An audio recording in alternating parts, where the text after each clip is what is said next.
The following podcast contains naughty language and ridiculous situations. Listener discretion is advised. I would just like to apologize to everyone for my behavior last week. But, I mean, it's Howard the fucking human, right? Come on now. It's a human being. It's a duck that they're like, let's make it a fucking human in a world. Forget it. Welcome to Trick or Treat Radio.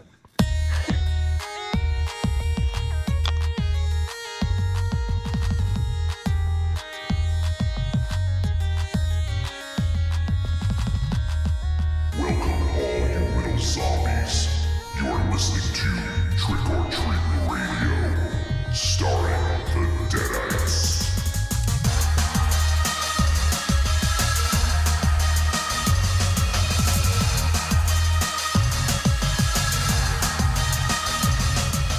Welcome to episode 162 of Trick or Treat Radio. Trick or Treat Radio is a phantasmagorical spin kick straight through the heart of pop culture. It is navigated by the Deadites. Derailed! The Deadites are the world's greatest electroshock band. It's been a while. We destroy monsters, we drink booze, we win championship belts, and we also talk about Howard the human. No, we are not talking about that anymore. Are you wearing glasses? I'm wearing... I don't want to talk about it. You look like Benjamin Franklin. Oh, thank you. I feel like Benjamin Franklin. You're going to go fly a kite? Oh, shit. I was going to say I feel like whatever forget it. It's too early. I got my bifocals on and you're already all over me about it. Holy shit, Pickle Loaf is hanging out. That means my glasses go both ways. No shit. Yeah, Pickle Loaf's in the chat room. What's up, buddy? Where were you with the wrestling talk to back me up here? Yeah, I know. Fucking dudes don't know Chief Wahoo McDaniel from Josh McDaniels. We could talk about Jimmy Snuka. I don't want to. Is it going to bring you down? Well, yeah. Like, it just sucks. Like it's bad enough that, like I rode in a car with that guy once, and he was just so nice. Yeah. A couple times, actually. He killed someone. I don't know. His girlfriend. Well, I'll tell you. 32 years ago. Thanks, fucking. They must have got fucking iced tea and. Fucking so mad at everything. The problem with Snuka, whether he killed somebody or he didn't, and I'm not a lawyer, a detective, or a policeman, but apparently they have. No, but you look like one with those glasses. I look like a lawyer, detective, and a policeman. Yes. Oh shit, Jeanette's hanging out in the chat room too. Hey. Nice. I through knowing him, pretty okay. Like, you know, I wouldn't. I'm not tricked into thinking we were friends. He always remembered I had cats and wanted to see pictures of my cats doing stupid shit. But I don't think he can defend himself now. Like, he was very punchy in 2001. Mm-hmm. I can only imagine how far that has digressed to in 2015. Reservoir Duck. Great. He says, I got tricked. I thought you had a special fat guest. But it was Dynamo in a different seat. If I wanted to be treated like this, I would just go hang out with Wiley. Speaking of, it's been a good few minutes. We haven't even introduced our guests. This week, joining us from Atlantis, we have the awesome and knowledgeable and hateful Stephanie Wiley. Aw, hey, dudes. Hey, Was that the dude. nicest thing someone said to you today? The hateful part, yeah. Yeah. Are you from Atlantis, Georgia? She's a Special raider wrestling from hotbed. Atlantis. I wonder if were you in that movie, Raiders of Atlantis? Yeah, no, of course not. I'm incredulous that you're actually from Atlantis because all of my film knowledge has made me think that people from Atlantis dress like dirt punks. Well, technically, I'm from Seattle. I just live here. No, you dress way too good to live through Seattle. I hate the way them fucking people dress. Like everyone dresses like a fucking grunger. Yeah. It's true. Yeah. He's not here. Everybody thinks they're Eddie fucking Vedder. Today, the part of Michael Ravenshadow will be paid by. Will we paid by? Yeah. We got fucking pony nub over here. Turn around true. and show people that thing. It does. Come on, just turn to the We side. got podcast Oh, royalty. that pony nub. Yeah. Yeah. Look at this fucking thing. It looks like you got a fucking bacon clip-on on. He's got. It's erect. You have an erect pony nub. Jesus Christ! Look at that thing. Is it like a man bun? No, don't call it that. No, he has. Oh, it's a man bun. It's not. No, it's far from it. Actually, Listen, all you have to do is look at find, do a Google search for let's see, look up fat Rob Van Dam, and you'll see exactly what his haircut looks like. Oh. Speaking of, since we do have Pickle Loaf hanging out in the chat room, everyone should go out there and check out Silver and Gold. Is it the real him? Like, we're not plugging a great show, and that's actually Tom C, right? No, That's him. it's Good. definitely Pickle Loaf. I'll be pissed. Pickle Loaf.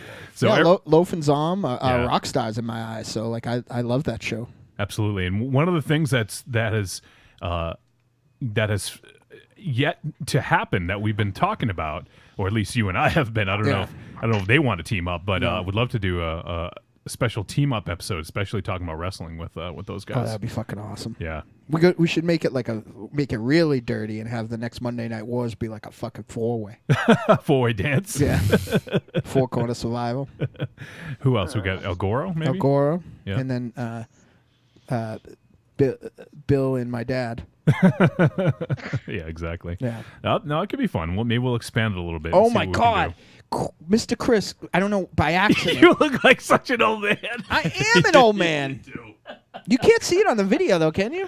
You can see it pretty good. That's how I see it. I can hardly see it, but I don't need to look at the screen when I could just look at you. See, I can't. The video, I don't Wait. need my. 4 years ago. Like, you guys are like, it's like you went to the fucking ocean for the first time and found out that it was wet. You're like, all of a sudden, like, oh my God, Dynamo's old. 100. I think my grandmother had a pair of glasses like that. I know. I fucking took it off her nightstand. Fucking dick. Would you help me change my shack? Help me change my shack, please. Yeah. Oh, Lord. Is your grandmother Blue Iris? Is she the famous? Yeah. Is she the famous Deadites villain, the colostomy hag? Oh. One half of the colostomy connection. Yes. The colostomy connection versus the Freebirds of masturbation. I wonder if Pickle Loaf will join the Freebirds of Masturbation. It's possible. We also have the Nation of Masturbation. Those guys, though they started late, Silver and Gold, all of our friends. Thanks for leaving us out, you fucking pricks. But the Trashy Trio, GGTMC, and my spirit animal and Jacob over at the Cult of Muscle are all in the midst of, I believe it's called the Trashy Summer. Or maybe Sleazy Summer. Yeah. That's right. Yeah. So, all right, Trashy Trio. Yeah. Some good programming coming out of that. What? Can we shut the chat off? Reservoir Doug. You want to read it, MZ? What? You got the chat. Reservoir Doug says, Dynamo, show us your AARP card. Oh. ARP. I love it, Stephanie, like feigns. Would you like a glass of Metamucil? She feigns sympathy. Aww. She is. I suspect she wants me around to suffer. Probably. That's the best part. Yes. Like, I got glasses, but like I can Oh my only. God, he acts like I'm so mean to him, and yet I'm always the one like, you're not that old. Right. Calm down. You're Yeah, fine. you're not Yeah. that old. Don't die. I have. She says that a lot. Do not make me put the chats out there. It's true. She is very nice to me in real life. Stephanie, would you like to give Dynamo a sitz bath? A what? A zip bath? Sitz bath. What is that? That's one of those weird things in those aisles. That's some from Star Wars. No, Sith bath.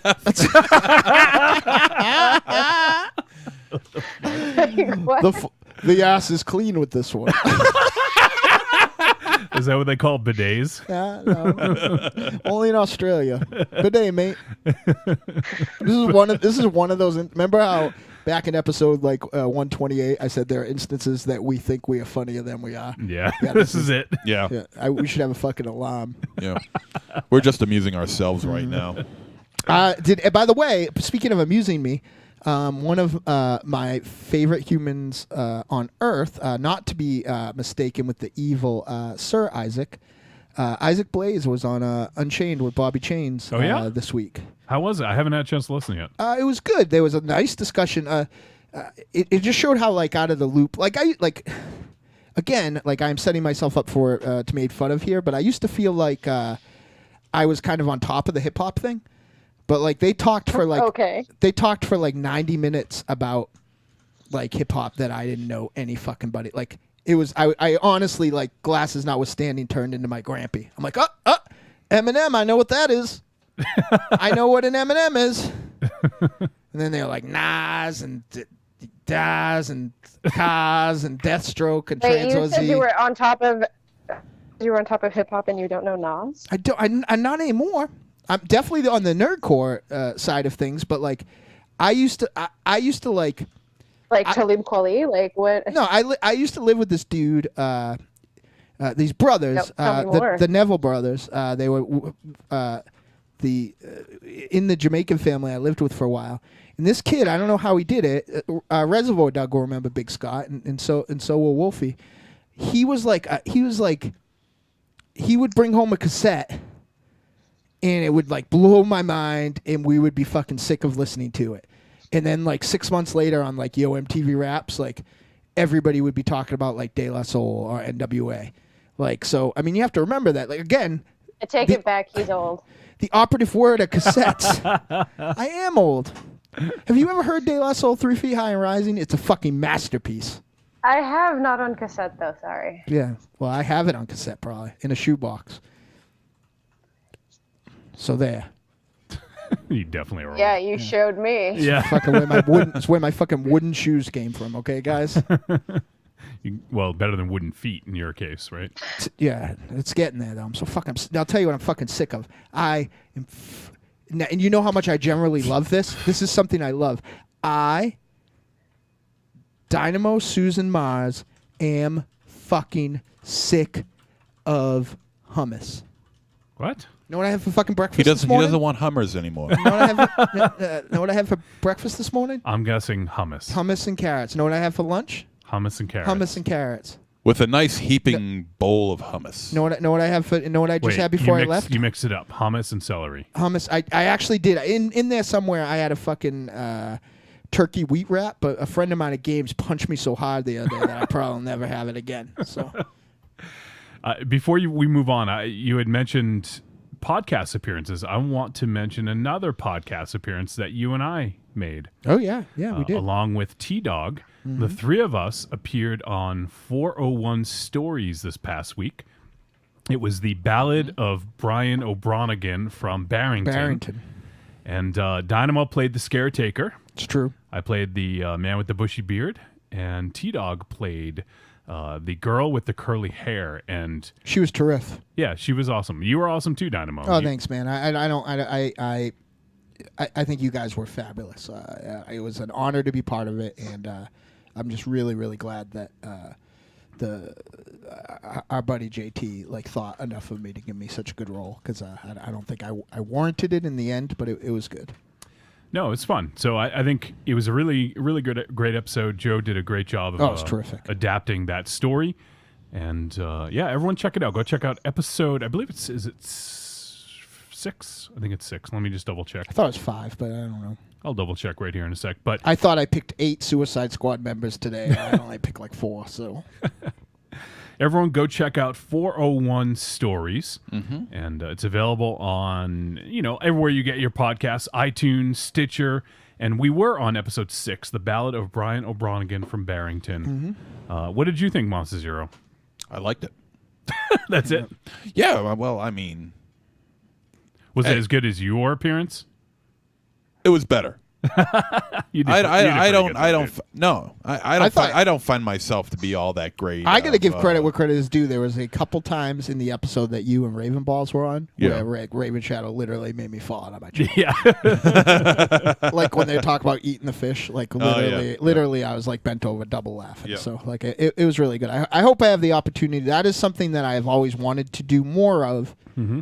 Obviously I've dipped my toe in this show. But, I want to dip my toe in it. yeah. But I want to do more. So again, thanks for JT for thinking of me. So. Yeah, I would love to do it again myself. I Yeah. mean, that was fun. Yeah, it was a good time, and that's a terrific podcast. Yeah. If you are an adult that has a kid basically of almost any age, you'll enjoy this because the thing I like the most about JT is that he tells the story, much like the best Pixar stuff, but he doesn't condescend to the adults, so it would be enjoyable all the way around. Yeah. So For sure. So go check that out. Go check out our appearance on 401 Stories. And the episode before that, episode 5, had Monster Zero and Michael Ravenshadow. Yep.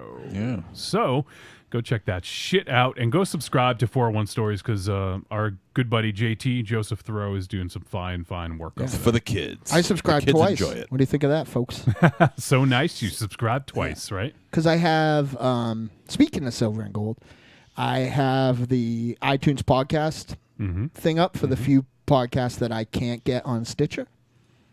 It looks real nice and they updated it. Yeah, in it is iOS nice. 9. No, really? In the upcoming update, it's gonna be even better. Really? Yep. Oh, good. I'm excited. Check it out. Colors. Look Oh, at that's that, see? nice. That's fancy. Yeah. Cool, man. Of course, your fucking phone looks like my monitor on my desk. So That is I true. feel like you show me a text. I feel like I'm at the drive-in. We have GSBH, Gene Siskel's balding head hanging out in the What's up, chat. dudes? And he says, where the F is Raven Smoke? Yeah, that's a good point. Where is he? I didn't even know he's not here? No, I guess not. Oh, wait. Oh, you're in this chair, MZ. Where is he? I thought Raven Ball's got a bacon I have ponytail. no idea where he is, man. Is he under the table? Did he pass out? If he was out on the table, believe No. me, I think I'd know it. Look under the table. Is he Oh. there? No? No. No. He probably passed out on his way to the studio from his van a mile away. I feel like Monster Zero was tricked, though. Like, thought there's a possibility that, I never thought of that. Maybe he's under the table. I think I see him passed out in front of a car out there. All right. Well, maybe during a break. Let's be nice to him for right now, anyway, till he shows up. Like like I'm a proponent of not kicking the shit out of somebody who can't defend himself. So Well, to be honest, I'm and it's surprised his hate hasn't fueled his way there. yeah, I don't know. well, to be honest, Ravenshadow actually might not be here. He did message, and Yeah, he called me. there's some issues going on with cars and transportation. Didn't watch the movie. He read Howard the Human. He read Howard the Human, so there's a chance we may not have Michael Ravenshadow on the air, which would be a shame. But Right. Yeah, real shame. Come on. Just can't defend. I wouldn't. you just like that you get to spread out this week. I like. I know. the Rufus only- and Ronaldo get to breathe a little bit. That is the grossest thing I've ever. You just killed Stephanie. I think you just passed out. Well, she was wondering how you're going to tuck those things. Believe me, it takes Have a lot you of there's a lot of stretching involved. Oh shit! Are you practicing? I have been. Oh my god! Just kill me. Wait, maybe we should address this because Stephanie is here. Yeah. You know how like when somebody gets like No, gauges I in their, guarantee fucking no, I don't. You know how like it, when people get gauges in their ear? Yeah. Yeah, it's Yeah. kind of like that. You I got don't think gauges so. in your balls? No, I don't have gauges in my balls. Oh man, that day will never. I just come. always picture it looking like watching like one of those kids on those big red bouncy balls bounce away from you when he tucks if you walk in the room. Boing, boing, Yeah, boing, like- boing, boing. Or it just looks like the worst case of hemorrhoids ever. Bad times. so bad they're even in the front. It's like business in the front. And GSBH says, Dynamo, we getting drunk or what? Nope. If I drink alcohol right now, I will die. Or Oh, come on. become an Prove it. amputee. Huh? Prove it. Yeah, thanks. It's nice to feel loved. Speaking of that, real quick, again, thanks for everybody who's checked in again. I have hit another plateau of where they wanted my blood levels to be, so I have stayed off death for another week. Yay! So, and I still have my and I still have all my body parts. What's funny is that people were still asking what was wrong with me, and I was like, I said it at the beginning of the show, and they thought I was kidding. So, nope. Definitely in a bad place, but I'm doing good. And this is gonna sound sappy, but all you guys reaching out and being real nice is made it Made it a little less scary Yeah, for sure. to know that anyone, people care, because the people on the show right now don't give a fuck. You're sick? Yeah, except for Stephanie. Well, you care, because then you'll be stuck alone. You turn into the fucking island of Dr. Moreau. And Or what is the law? no spilled beer. Yeah. What is the law? No smell like smoke. The other thing I wanted to bring up, MZ, you're going on a trip soon. Okay, MZ, you're on That's the show. you. I'm What? talking to you. What? You're on, You're going on a trip soon. Yes, I am. Tell us about it. Yes, I'm taking my sweet ass to Verona, New York next weekend. The fuck is in Verona, New York? That's the Turning Stone Resort and Casino. It's called Turning Stone Resort and Casino. What are you laughing I at? don't know. It's Was just it funny. rehab? Oh, he's going to learn how to tuck there. Turning the stone. turn that stone. No, it's well, my job is having their annual. I thought you worked for us. No, I don't work for you guys. It's obvious. He gets a CD credit yeah, for it. yeah. I just show up and that's it. No, Shenanigans. my job. They're doing their annual awards Nice, banquet, okay, yeah. and I am being bestowed an exemplar award and possibly being up for the commissioner's award. Commissioner Gordon. It's going to be one of the Knights Exemplar Yeah. from the those Evil Dead movies. Evil Dead Eyes. Blind Dead. Blind Dead, right. Yes, Armando de Osorio. Well, that's exciting. Yeah, I can't wait. It's going to be like a 4.5 hour road trip, but I'm looking forward Who's to it. driving? Because you I don't like am. to drive here. Yeah. Well, that's because you guys are here. Oh, But Stephanie's here, so it all evens out. you didn't drive to me. No, I didn't. Thank goodness for you. One of these days I Can will. you drive Nope. to Atlantis? I believe you can. Oh, okay. Interconnected highways. You know who's Yeah, been exactly. this is a little scary, but you know who's been driving around a lot is me. That is scary. Yeah. I got places to be, yo. Where the fuck have you been Is driving? that so? I'm fucking 2 a.m. and all I got is in a fucking house is like a gross of like fucking. I'm driving a Price Chopper. All I got is a gross of fucking Hostess cupcakes. Like if I don't get something to A eat, gross? I'll eat fucking cupcakes and die. I don't even remember when I bought the fucking things. They're from the 40s. Still, they haven't hit their expiration date yet. If I don't buy like something that I can eat, I'll die. So I just take a little cruise. Roadhog. I'm a good driver. I am a bad parker. But at that time, nobody's there, so I just have to You're- make sure that I hit You're the a bad what? parker. Pete, like Peter? No, like the character from the mob books.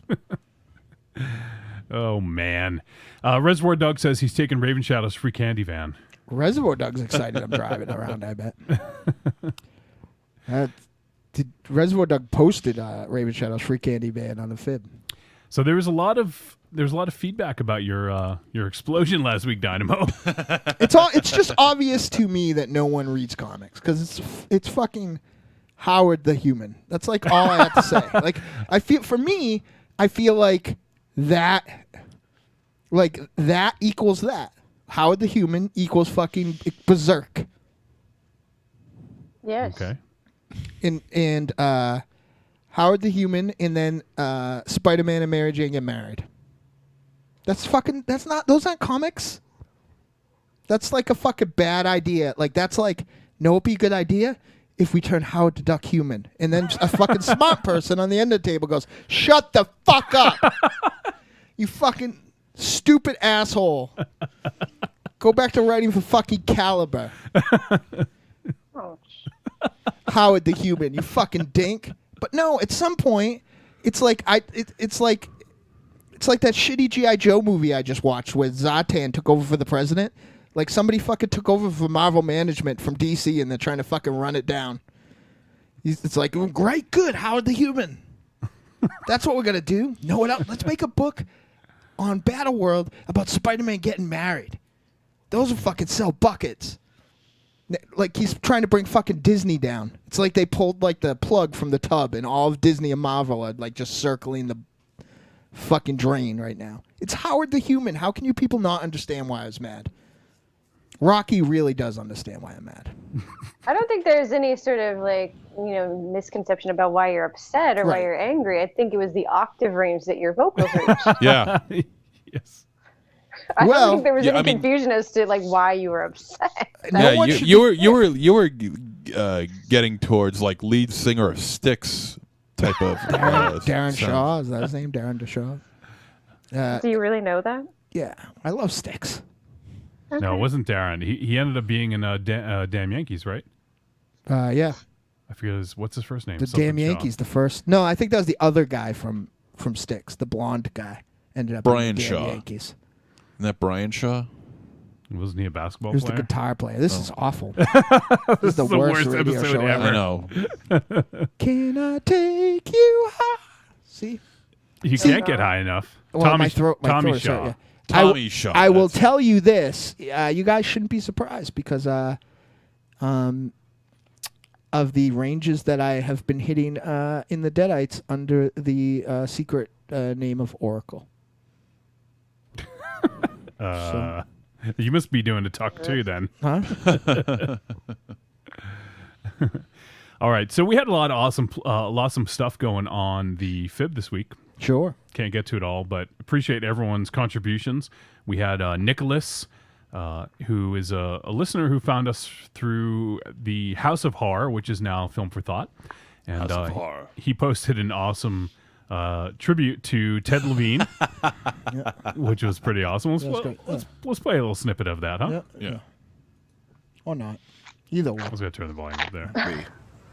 Butchie, my hemorrhoids bleed for you. It puts the lotion on the skin or it gets the hose again. Monster Zero, are you gonna do the tuck dance? Oh, are you a Oh, big he's fat gonna do it. person? Never mind. All right, awesome. Thanks, Nicholas. He's going to do it. You're right, Stephanie. Yeah. It's going to get done. It's going to be done. Oh, and he also Nicholas is really infatuated with this whole thing. He posted the Goodbye Horses video. Nice. Yep. So, Classic. Who paid for me to sing that? I think it was Reservoir Doug. I think Nice. was it? I have to learn the lyrics. Not hard. That's why. Yeah. That's why I've been practicing. That's why I was working on getting so high. Well, not getting high. I'll just remind you of Howard the Human before you start. Don't ever, like, Exactly. I don't like. I'm gonna get you the trade paperback when it comes out. It's not going to come out on trade paperback. Do you think there's going to be a point where they're like, An omnibus. yeah, where they're like, like who, like, We'll secure movie rights and stuff. What about Melissa posting about Mazda Zero's lips? Oh, She posted a picture said those lips. Damn. hey. What is this all about, MZ? What? What? What? I don't know. You were talking about it before. He has DSL. Yeah, you got he DSLs. does. Well, he did till up like last week, and now he's upgraded to like a different kind of internet. I got full lips. So what? She likes my lips. So what? She You does. can't say that you have full lips. I You can't can't- say that. No. Why can't I say 'Cause it that? sounds- That's for other people to It judge. puts the D in douchey. Douche puts sucking lips. puts the D in something else. Yeah, you do have a big mouth and full lips, though. Thank you. Yeah. Thank you. See, you just fucking did it then. Yeah. You stole them. Well, you look like you can fucking take that mic stand to the base, and I admire that. Oh, All right. We also had Jeremy, who found us from listening to last week's episode with Derek Rook. Nice. And he said, "Thanks, guys. Just started listening to the show. I love it." Great.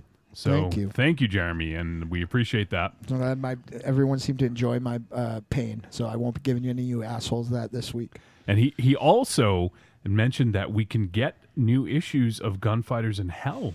That blew my mind right know. off the back of my fucking head. Wow. I'm fucking writing songs about it, finishing it myself. Yeah, I can just go get it.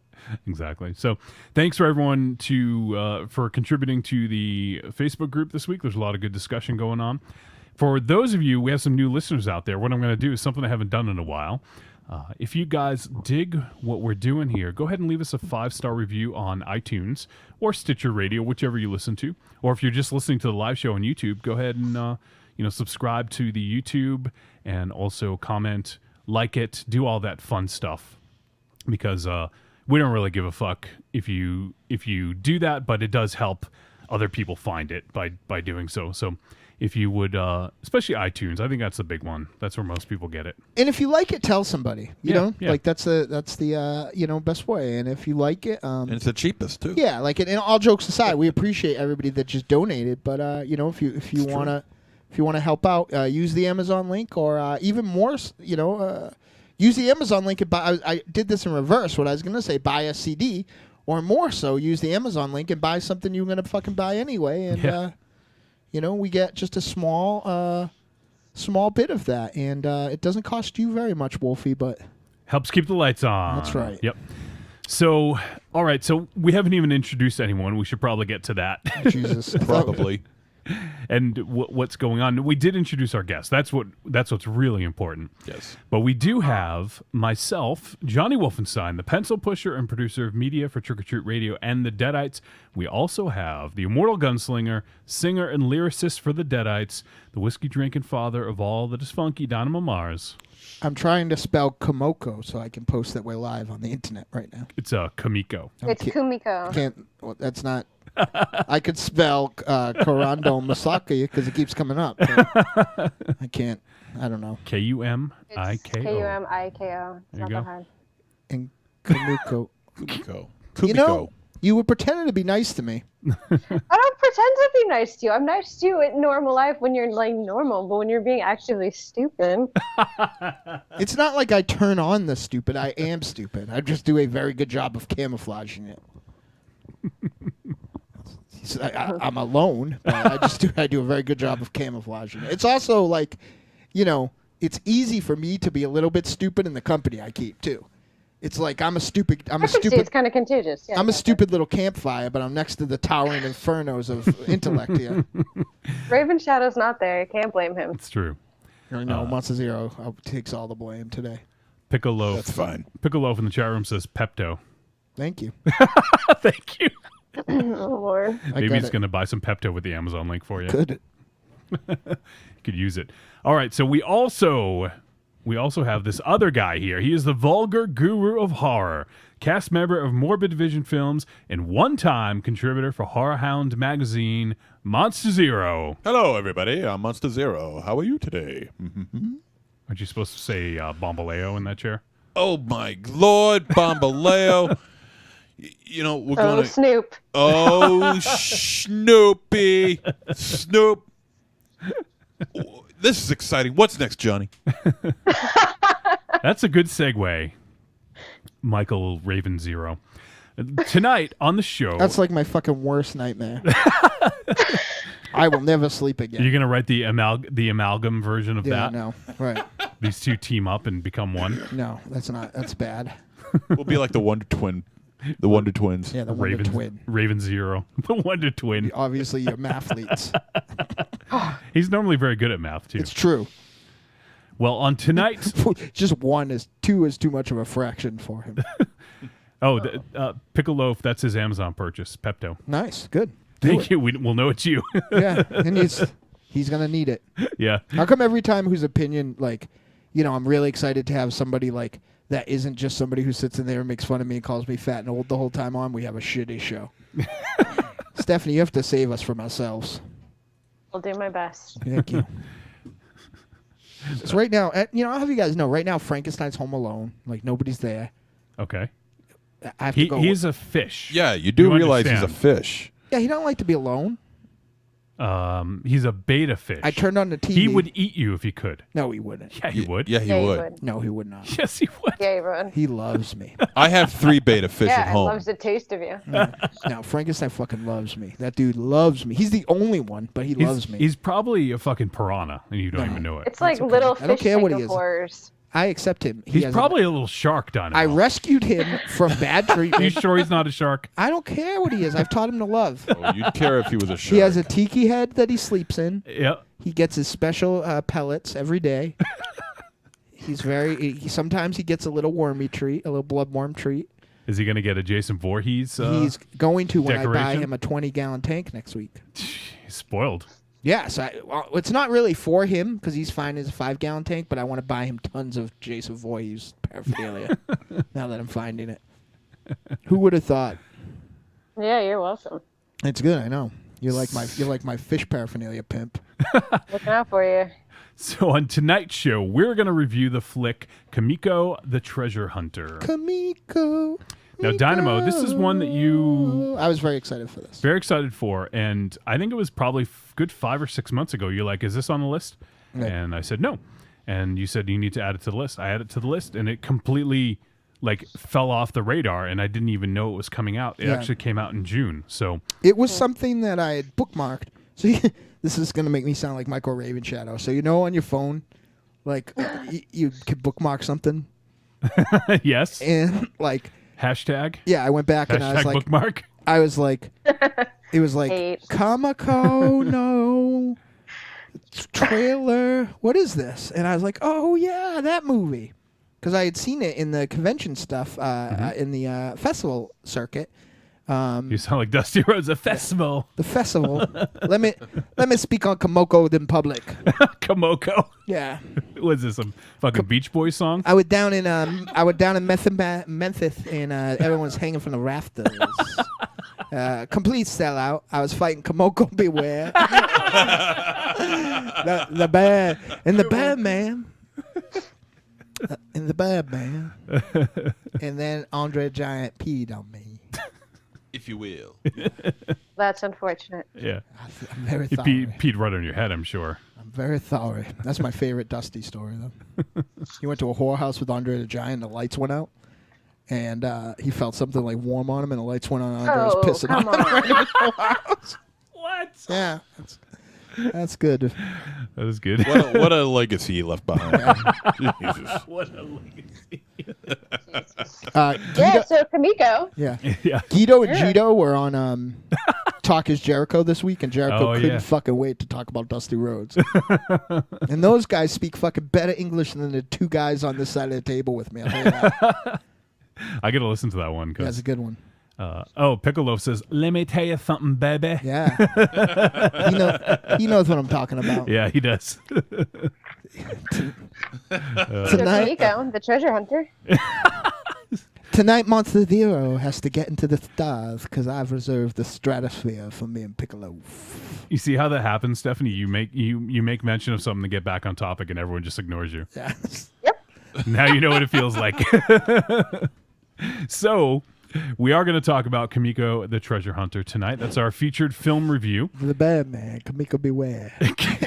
And then after that, later on in the show, we are going to induct. I wish I had time to make some cool sound bites for it, but it kind of came together pretty quickly. But we're going to induct our very first legend into the Hall of Heroes, and it's kind of unfortunate as to why this came about, I guess. Yeah. Rather posthumously. Yes, but it made a lot of sense because he's, we talk about. I want you to give the speech here, Dynamo. I know.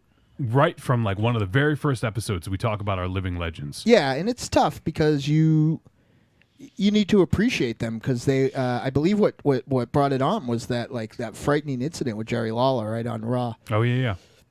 And you never know. I am a huge fan of Lawler's work and both on the stick and but especially in the ring and some of his outlandish booking stuff. And, he was just almost gone. Right there on fucking television while some pedestrian tag team match was going on. Yeah. And, I'm not talking about necessarily hero worship or saying anyone is better than you. But, you have these people that mean so much to you. I don't think that they get sick of hearing it. Reach out to the legends. Appreciate them while they're still here because, as a very talented redheaded minstrel once whispered in my ear, no one lives forever. So you want to. We went to bed one day this week, and one of the most important people in horror history was in the universe with us. And when we got up, he was gone. Just like that. Yep. And I know this is where Raven Balls would be like, 90 years young or whatever like that. But you know what? Like that said, Craven was still fucking going. Certainly more active than a lot of his contemporaries.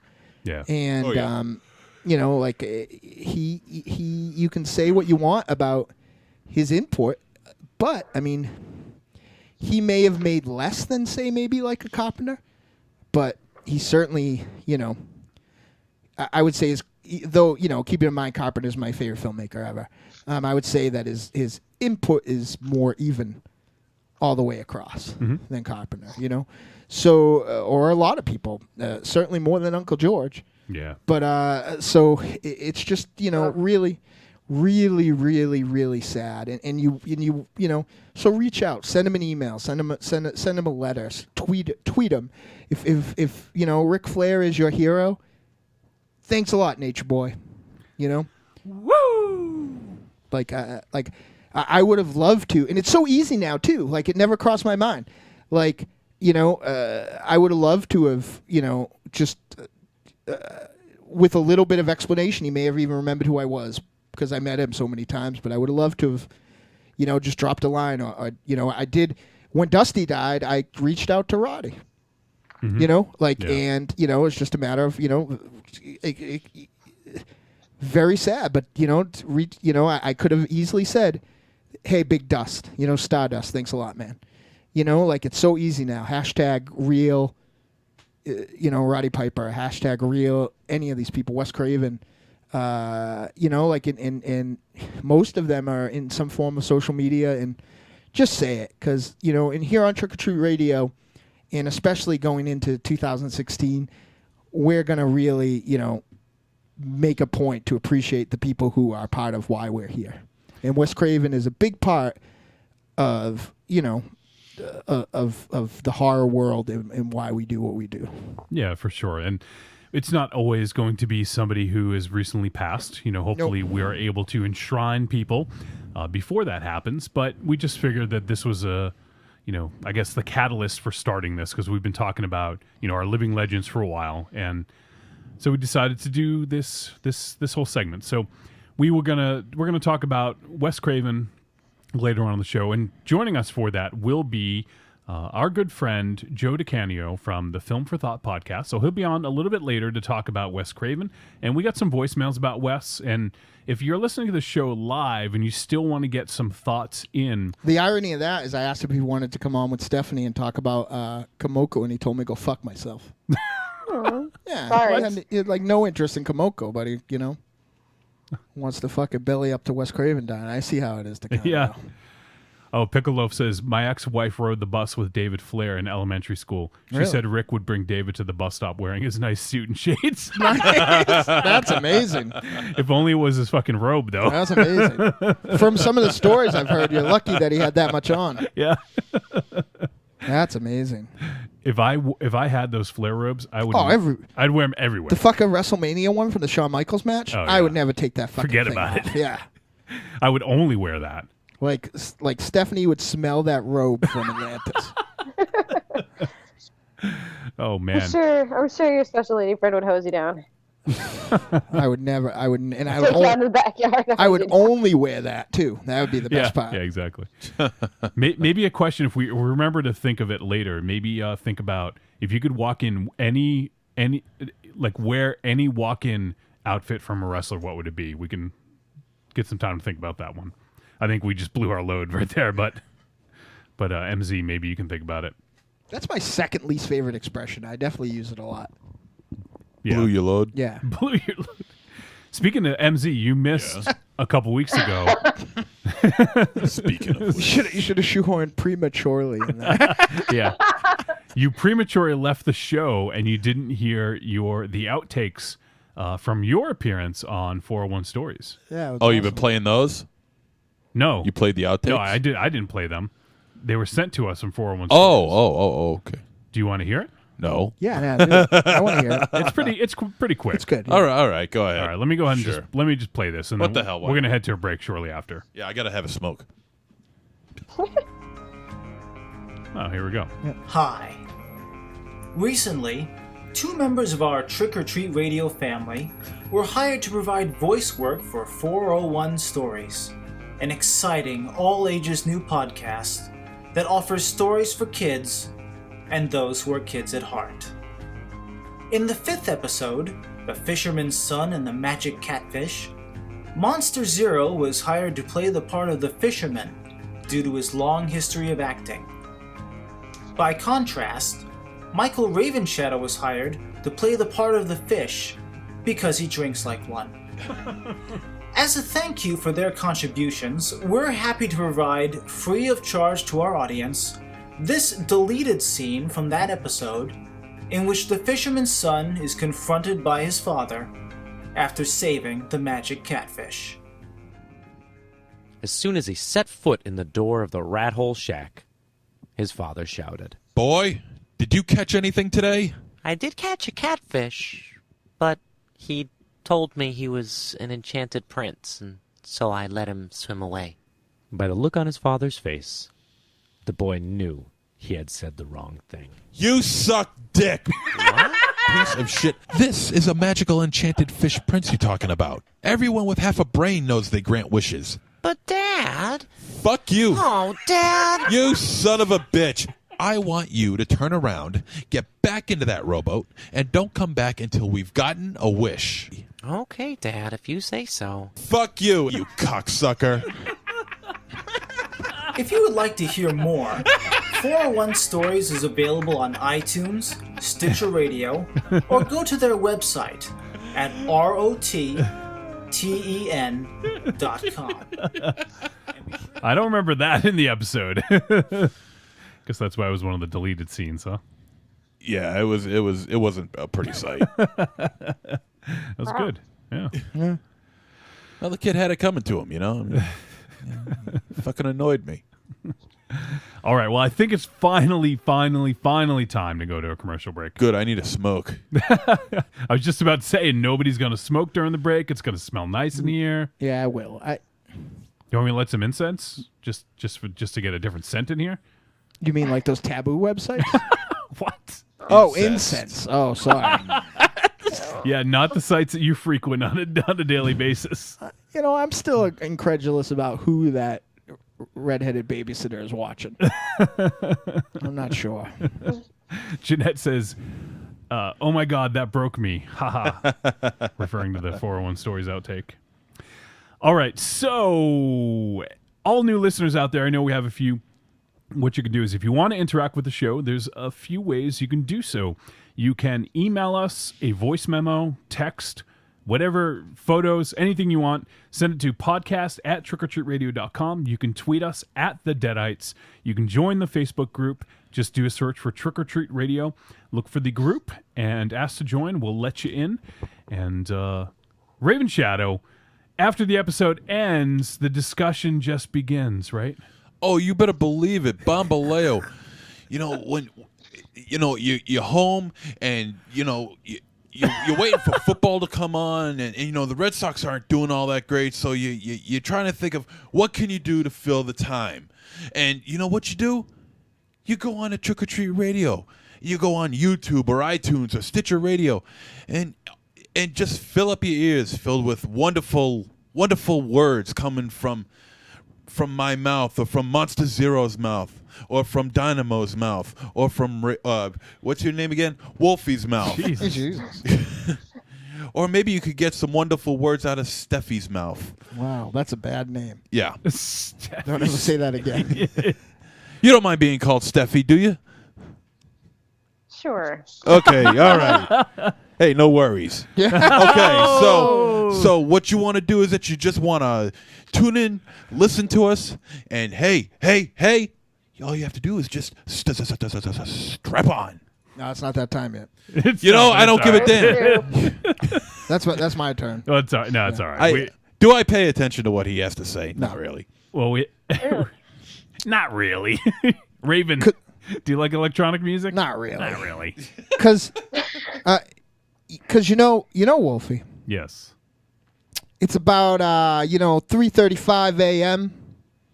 The night before Trick or Treat Radio broadcasts on what night is it now? Wednesday. Wednesday. So yeah. So what do you do when we're about to watch Kumiko the Treasure Hunter? Oh my God, Wolfie! I'm glad you asked. So I pop in the movie on my kid's Xbox 360, right? Okay. That doesn't work, so I plug it into my very high-tech Commodore 64, right? Yeah. But the subtitles don't work on that, right? Yeah, but you don't like subtitles. No, I hate subtitles because I don't like foreigners, right? So I go on and I microwave a couple of whiskey Hot Pockets. I keep don't make those. Yeah, no, I keep them in a macery jar. I let them soak. They're the Sloppy Joe ones. I let them all snoke in. I grab my space heater. I sit on it because Kumiko looked really cold. I grab my whiskey Hot Pockets. I throw them in. I take a couple of them Jolly Ranchers. And afterwards, because I don't want to get kicked out of bed, I have a couple of Mentos because they're curiously strong. And I strap on. Do you love a scary story? Do you love to dance? The Big Scary Monster Haunts at Midnight is a collection of dark songs about sex, love, death, revenge, and the end of the world. Brought to you by the world's greatest monster hunting electroshock band, the Deadites.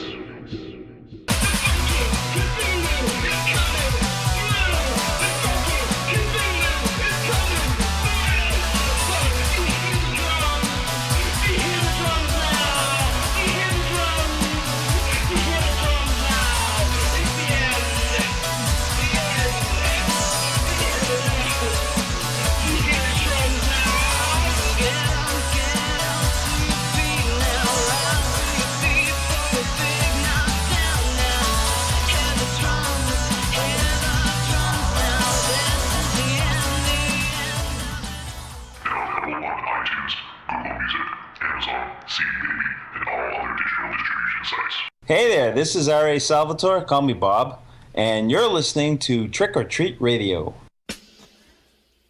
I will be Burble. What's up, y'all? It's me, the Yeti. Telling all the ladies that they couldn't be more fine and that we should knock those boots like Frankenstein. When I want to get my nerd on, I go to Facebook and I go to the Trick or Treat Radio Facebook group. That's the place where I get to talk about all the hip new horror movies, all the cool comics. What comics? RPGs, video games, you name it, we're talking about shit on there. And you could not be any cooler if you were the coolest kid in school. Be the first kid on your block to swing their cock over at the Trick or Treat Radio Facebook group. Just go to Facebook, search for Trick or Treat Radio, ask to join, and it's like Nerd Nirvana, baby, without the shotgun blast. This is the Yeti, signing out. See you at the Trick or Treat Radio Facebook group. Follow us on Twitter at the Deadites, thedeadites.com, and trickortreatradio.com.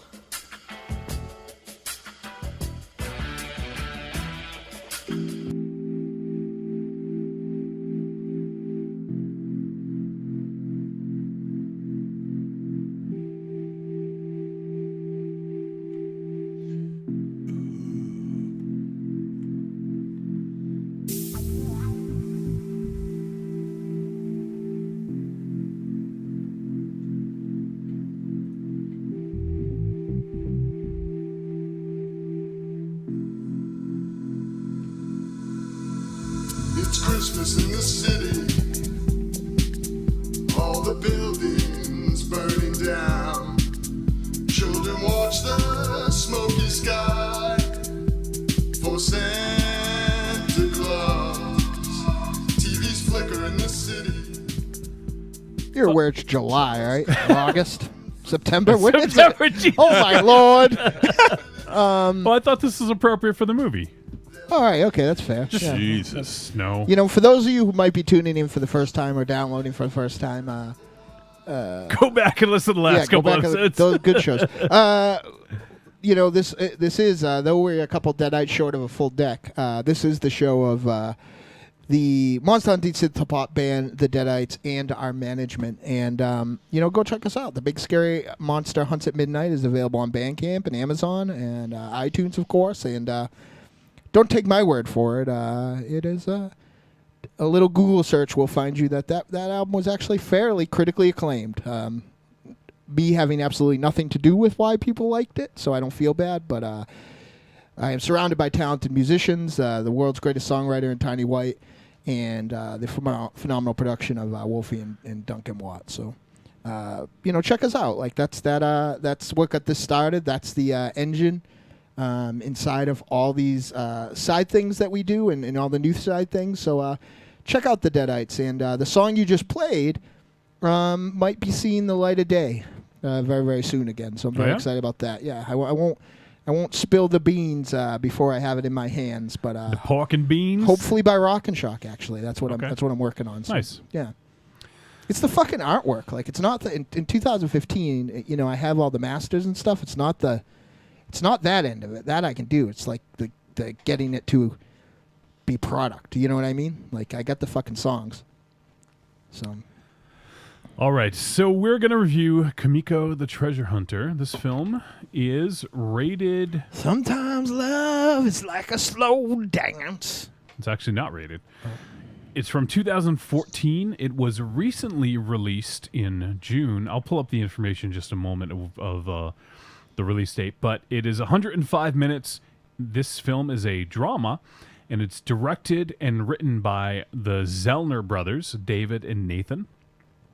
And it stars Rinko Kikuchi, Shirley Vinard, David Zellner, Nathan Zellner, the dudes who directed this, and a host of other people that I'm not going to butcher their names. What do you guys think of that? Good. I don't think you do that bad. No, I don't either. It's not the Japanese names or Korean names. It's the European names. European, like French or Belgian names. For some reason, those just befuddle you. Yeah. Which is outrageous. Japanese names are actually pretty easy to pronounce. No, I don't think so. He can't say Kumiko. Yeah. Hey, listen. Neither can you. It's Kumiko. It's not Kumiko. It's Kumiko. They say it like 22 times. Kumiko. Yeah. Kumiko Vision. Jesus. All right. So let's talk about this flick. The synopsis we have here: a jaded Japanese woman discovers a hidden copy of Fargo on VHS, believing it to be a treasure map indicating the location of a large case of money. I think that's a bad synopsis. It definitely, it definitely has something to do with the flick, but this flick is much more than just that, I think. So, all right, well, this will be an interesting one because Stephanie had mentioned to me that this isn't the typical trick-or-treat radio fare. Do you want to talk a little bit about that, Stephanie? Yeah, I think I was actually probably the first one to watch it, apparently from my timeline last night. I'm looking around. I kind of started watching the movie, and I'm looking around thinking, this is absolutely not at all what I would expect from you guys. It's not horror. It's not D-list material.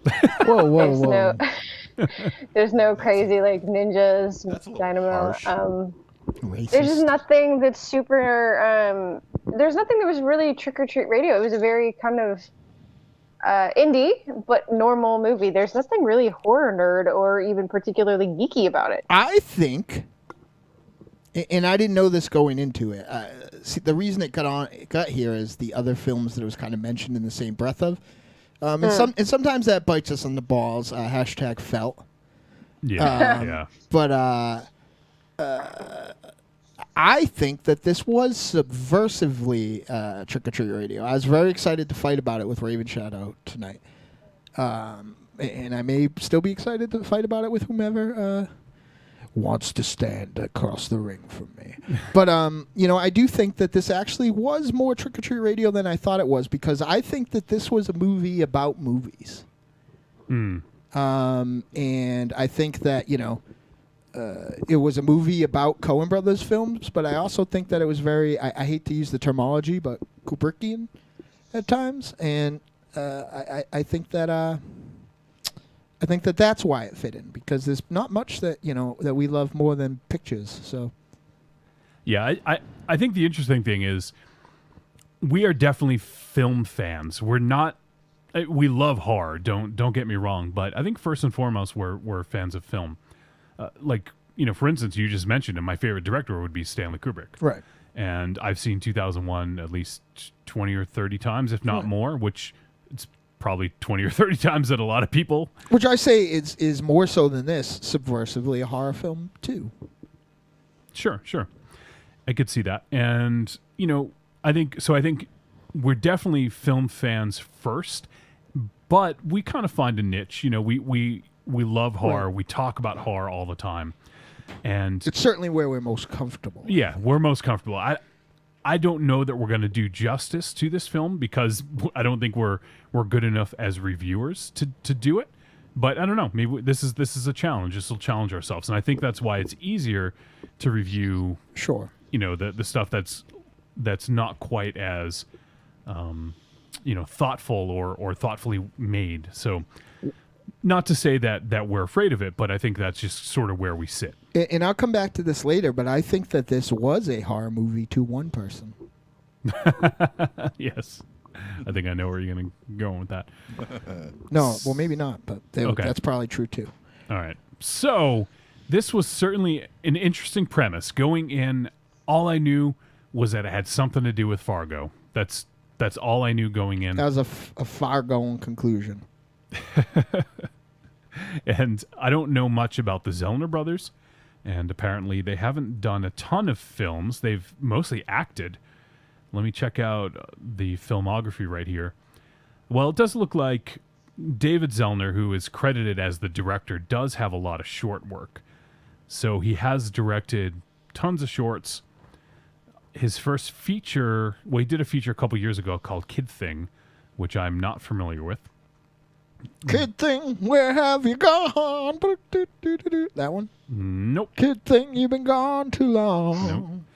But so this is one of their first. What is that fucking flicks. band with the weird mahogany guy with the bad hairline? You're talking about the Fine Young Cannibals. Yeah, that's him. Yeah. That fucking dude. They were not a horror thing either. Not Matthew Mahogany. Though. That was a fucking ambush when my mother brought me home that because she just assumed it was like scary music. Chris G just piped in the chat room. Crap is easier to review. Yes. Hey now. No, it is. Chris G. No, we were talking about the flicks that we were reviewing. So we also have a niche. Like we're not going to shy away from any flick. Like we've reviewed Locke. We reviewed one of my favorite films from was it 2014? Great. Now Field in Field in England? England. Yeah. I think much like how Bloody Good Horror, our buddies over there, are good for like a summer blockbuster a year, because they can either watch the shitty movie that they're supposed to review or go see Jurassic Park that week. Yeah. I think we're good for one of these every single year as it works out. Well, Piccoloff actually just made a good point. He says, it is for me. I think he's referring to crap being easy to review. He says, you can laugh, shit on it, whatever. I'm always more intimidated when faced with reviewing more complex films because I actually have to think about them. It's a very good point. True. You guys do a great job, though. That's very true. Yeah. So I will say that even if they didn't do a great job over at Silver and Gold, which they always do, they fucking use the Fabulous Freebirds entrance theme as their song. So I'm down with whatever. It's A-okay with me. Yeah, whatever. because of that, yeah. Whatevs. So I'm okay with whatever those dudes are doing over there. Yeah. So this is definitely going to be an interesting one. So definitely an interesting premise. I'm kind of curious where they came up with the concept of this. I don't know if they were just watching Fargo and were like, what would happen if someone believed that this was actually real, It's almost kind of like Galaxy Quest, or someone just has no concept that what they're seeing is not real. Right. Yeah. And that's something I'm sure we're going to get a little bit deeper into as we review this, because that's something that was certainly one of the one of the overriding sort of themes going on here is what's real and what's not, and why is it not real? Like, does somebody want to like deviate from the norm because of the way of what's expected of them? Like, so I guess we'll just dive into this now. One thing I thought was really interesting was, so Kumiko is 25, I believe. 29.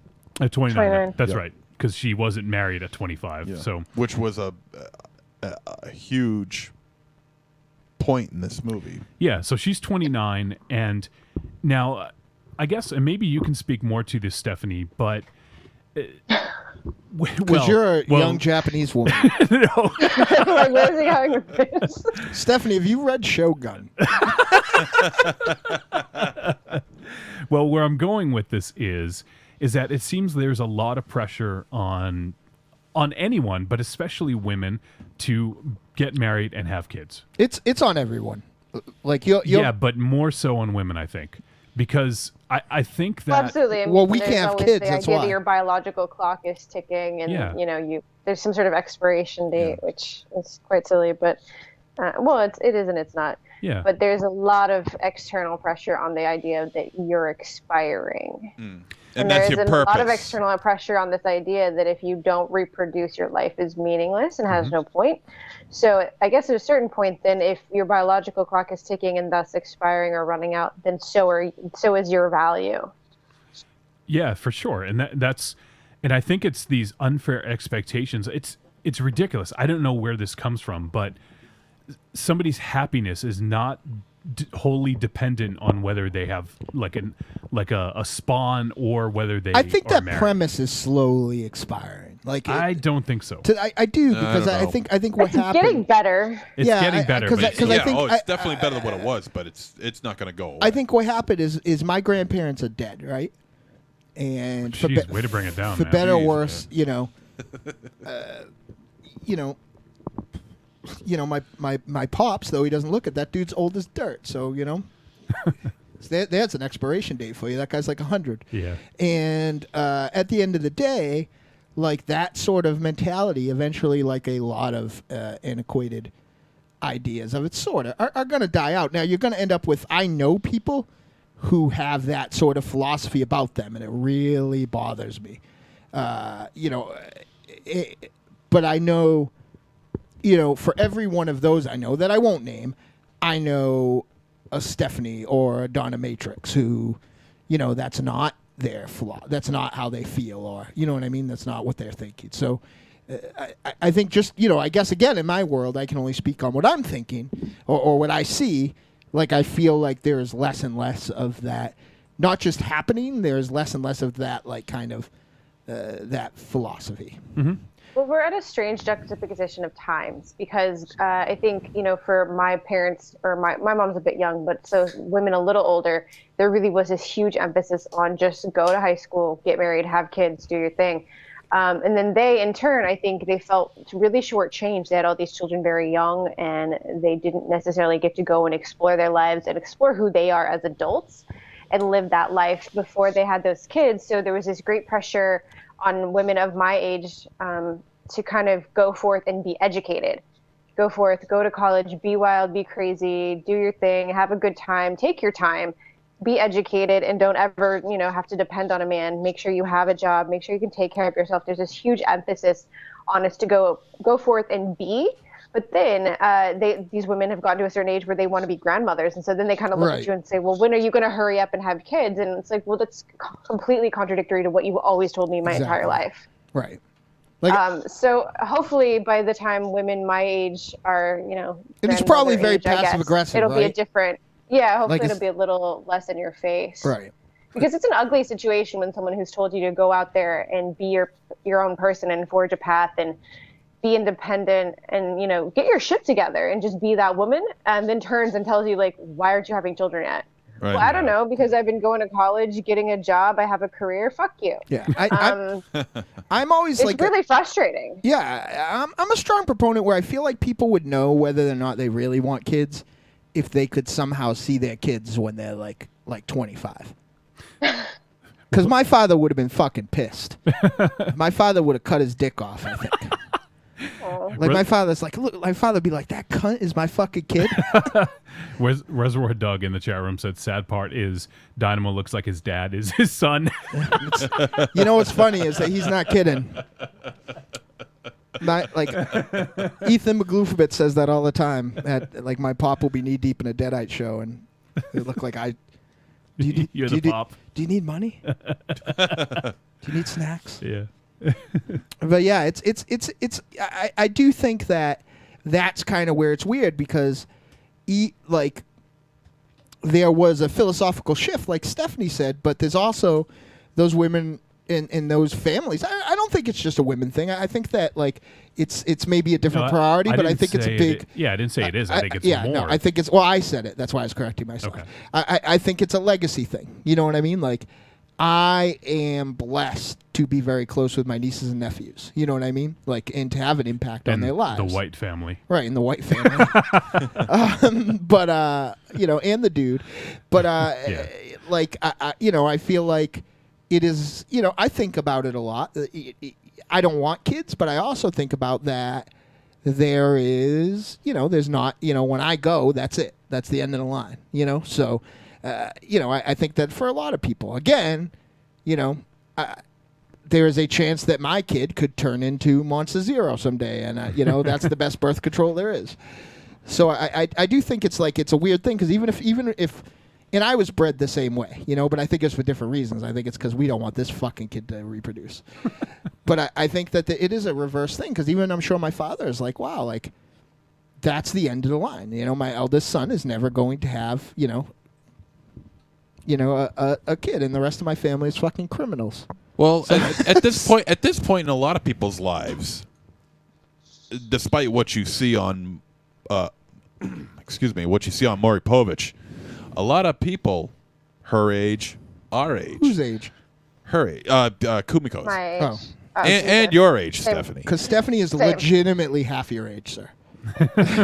Yeah, so I'm just saying. I didn't want you to lump her in with us. No.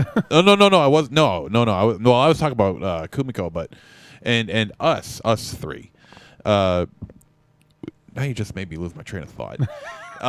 Despite Jerry Springer and more. Yeah. Okay. Yeah. Despite this, a lot of people of that age group are not having kids. Because personally, my opinion is because there's too much awesome shit in the world today. What? There's too much awesome stuff in the world today, and you don't want to spend your money on shut up. And you don't want to spend your money on fucking like fucking little dicky ass toys and shit like that when you can go out and get yourself a fucking Xbox, and just rock out like 15 hours a day. Here's there's the too thing, much though. awesome shit. You just out said there. it. I agree with you. There's too much awesome shit, but I don't know. People well, you wouldn't. I'll let you know. Fucking that feels really nice. What? So that's where babies come from. So that's why it happens a lot. Yeah, but you could fucking not have kids. Oh, believe you me. Absolutely. Yeah. Thank God. Yeah, really, right? But well, I guess now in a strange, twisted way, I guess I see where you're coming from. I would very much prefer an Xbox over a baby. But well, yeah. Doesn't fucking cry. Yeah. Like I don't even use my Xbox, and I still would rather it over a baby. You don't have to change its diaper. Yeah, I can't. I mean, for me, I can't. I'm like, I have to go away this weekend, and I'm nervous about my fucking fish, so I could never have a baby. Like I don't know. Like last time I tried, I kept crawling out of the tank. What the fuck? What is he doing? He's getting up. I don't know. I'll be right back. Where you going? He's like, I'm gonna go make a baby. Jesus. He's gonna go get my Xbox. Yeah. He's like, it could turn into Howard the Human. Yeah. But I think really at the end of the day, what's interesting about the thing that we're, and I honestly believe this, or what isn't interesting is I feel for me, again, I can only go by my world. Maybe in Atlantis or, in someone else's experience on a day-to-day thing. But I know that, like, in my special lady friend's life and with her friends, it's not even an issue. You know what I mean? Like, my special lady friend, this is her career. And her best friend, that's her career. And in both those families, like, it's not even like, nobody's like, when are you gonna give us babies? So Reservoir Dogs said a lobster baby. don't ever. No, it definitely happens. It definitely happens. At the time, like, it's not really my mother in particular. My mom's actually really cool, luckily. But my boyfriend at the time, his mom was really on it. Yeah. In fact, I was on holiday with them recently in April, and she has one grandson, and he was walking around, and she pointedly looks at me and goes, "Isn't this so much better than a cat?" No. Nope.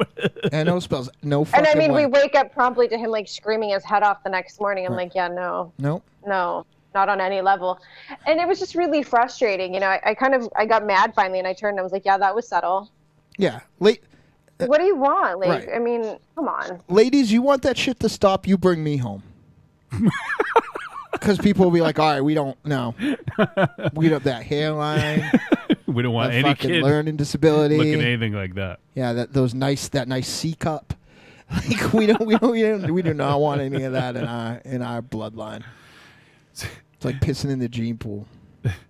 The interesting thing is, I didn't even intend to have a discussion like this, but I think it's really interesting. And Good thing Stephanie's here because we're all practically virgins. Practically. Well, I mean, if you're just going on average, the amount of time that Monster Zero hasn't had sex is bringing down the room average. So I'm one more year hanging out with him away from being a virgin. But I Is think that how that works? Yeah, I think that it's an important discussion for this flick though, because whether or not I'm not quite sure what her motivation is, what her motives are for this.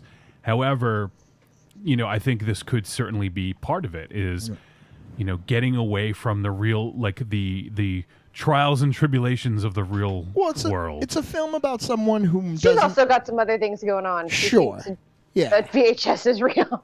Yeah. Like, she thinks Fargo's real, guys. Well, she's very Wait, detached. what? Not only is she very He detached. just walks right in and picks right up. Not only is she very detached Next, from. he's gonna fucking make a reference of something that's just gonna happen before he got here. Not only is she very detached from reality, but she's also very detached from modern times. Yeah. You know, she's watching, you know, VHS tapes. Her cell phone is a fucking flip phone. You know, I mean, she's living the. Well, I think that this film was supposed to be from 1998 world. from a bit ago because like the Yeah. highest technology we got to was DVD. Yeah. DVD. No one else. Yeah, but even still, that doesn't mean anything. They still make DVDs. You know, they don't make VHSs anymore. So she's I mean, she's not Yeah, living. She's living in the past. I would suspect if there is anywhere in the world. She's living in a bubble. I that wouldn't DV necessarily the past, Yeah. but she's certainly living in a bubble. All right, I'll go with that. I would say if there is anywhere in the world that DVD is probably non-existent at this point, it's probably Japan. For sure.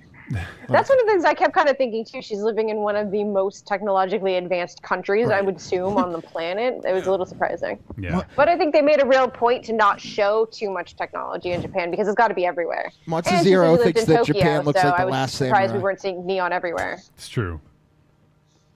Yeah, I think that like I again, this was another one of those films that I feel like it was out of time a little bit. Yeah. Yeah, for sure. But it didn't.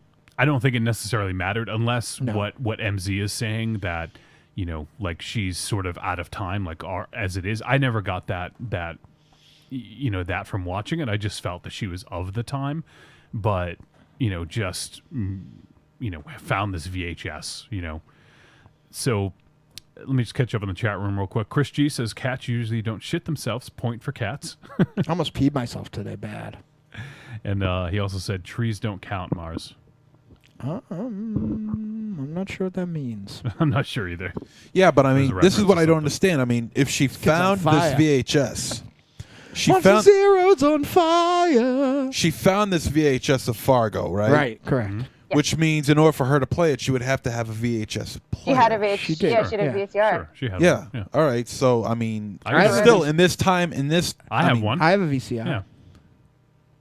All right. Let's go with that. No. Wait. I do not. We'll go with that. But I'm also gonna go with what Stephanie said about how Japan is the most technically advanced country in the world. Right. And the fact that she still owns the fact that she still owns a VHS player. It's not even a VHS combo DVD player either. It's a VHS It's a TV, straight I think, VHS. It's a straight VHS player. She's got a you know? tube TV too. Yeah. Which again makes me think that maybe this film, because she didn't have flip phone. Nobody seemed to have GPS. Everybody had maps. Like I think that this was probably. Yeah, I think it was supposed to be, one of those sort of time displaced films. Which is weird because it almost doesn't work if Fargo is a contemporary film. Yeah. So. Yeah. Well, and then a lot of the other stuff that happens in the movie doesn't really work as well if she has access to Google and Siri. That's true. Right. For sure. Exactly. A good point. And yes. Reservoir Dog says Japan is all schoolgirls and tentacle monsters. There we go. Shut up. Chris G says Japan also has a strong thread of technophiles on both sides of the coin. Those who love That's tech true. of the past as well as the current stuff. So, yeah. Really? Also a good point. Yeah. Yeah. I should go to Japan. You should. Japan is the greatest country in the world. I don't care what anybody I says. really want to go to I Japan. love Japan. I'll never be able to get there, but I really want to go. So clearly, I think the Zellner brothers, just even by it says a Zellner brothers film, I think obviously they're paying homage, or they're huge fans of the Coens, which I agree. Which hey, that's fine because the Coens are great. Yeah, so. It's funny. There's a lot of stuff in this film, like I was mentioning, was very Kubrick to me, but I feel like the Coen brothers in a lot of ways have a lot of kind of weird Kubrick kicks, like shooting in the rooms and stuff like that, shooting above stairs. Though I will say that book depository library, was taken directly out of a Kubrick film. Like I feel like with the staircase and the colors and the weird uneven blocks and stuff like that and the architecture, like with the exception of the downstairs part where the with the alarm, the stealing book alarm was. Yeah. Like I feel like it really did look to kind of switch gears here. This film was a horror movie and I feel like this was put across by intent, and I feel like this was put across in the musical choices. This film was a horror movie to Kumiko. one of those bitches were afraid. This film was a horror movie to her. There were scenes that were certainly more ominous, like when she was walking through the field that had that kind of dinning analog sound. But a perfect example of this is when she walked into the diner / gift shop that was attached to the motorhome that she stayed at, motoring.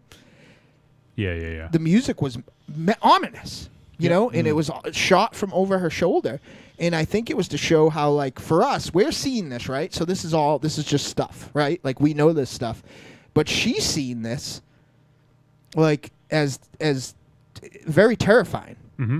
This is all very scary to her. Wow, good pull, by the way. Pulling that up right away. That's completely outrageous. He just skipped right to that scene. I will say also, I'm a big fan of the... Wolfie always makes fun of me how much of a mark I am for these things, but I'm a big fan of the Amplify Releasing logo. I feel like it's as a graphic design mark. I feel like it's a excellent display of simplicity and good marketing. But right there, as you're watching this, we can't see her at all. She's just like a ghost almost moving from this. She's hooded and she's going through and she's moving slowly.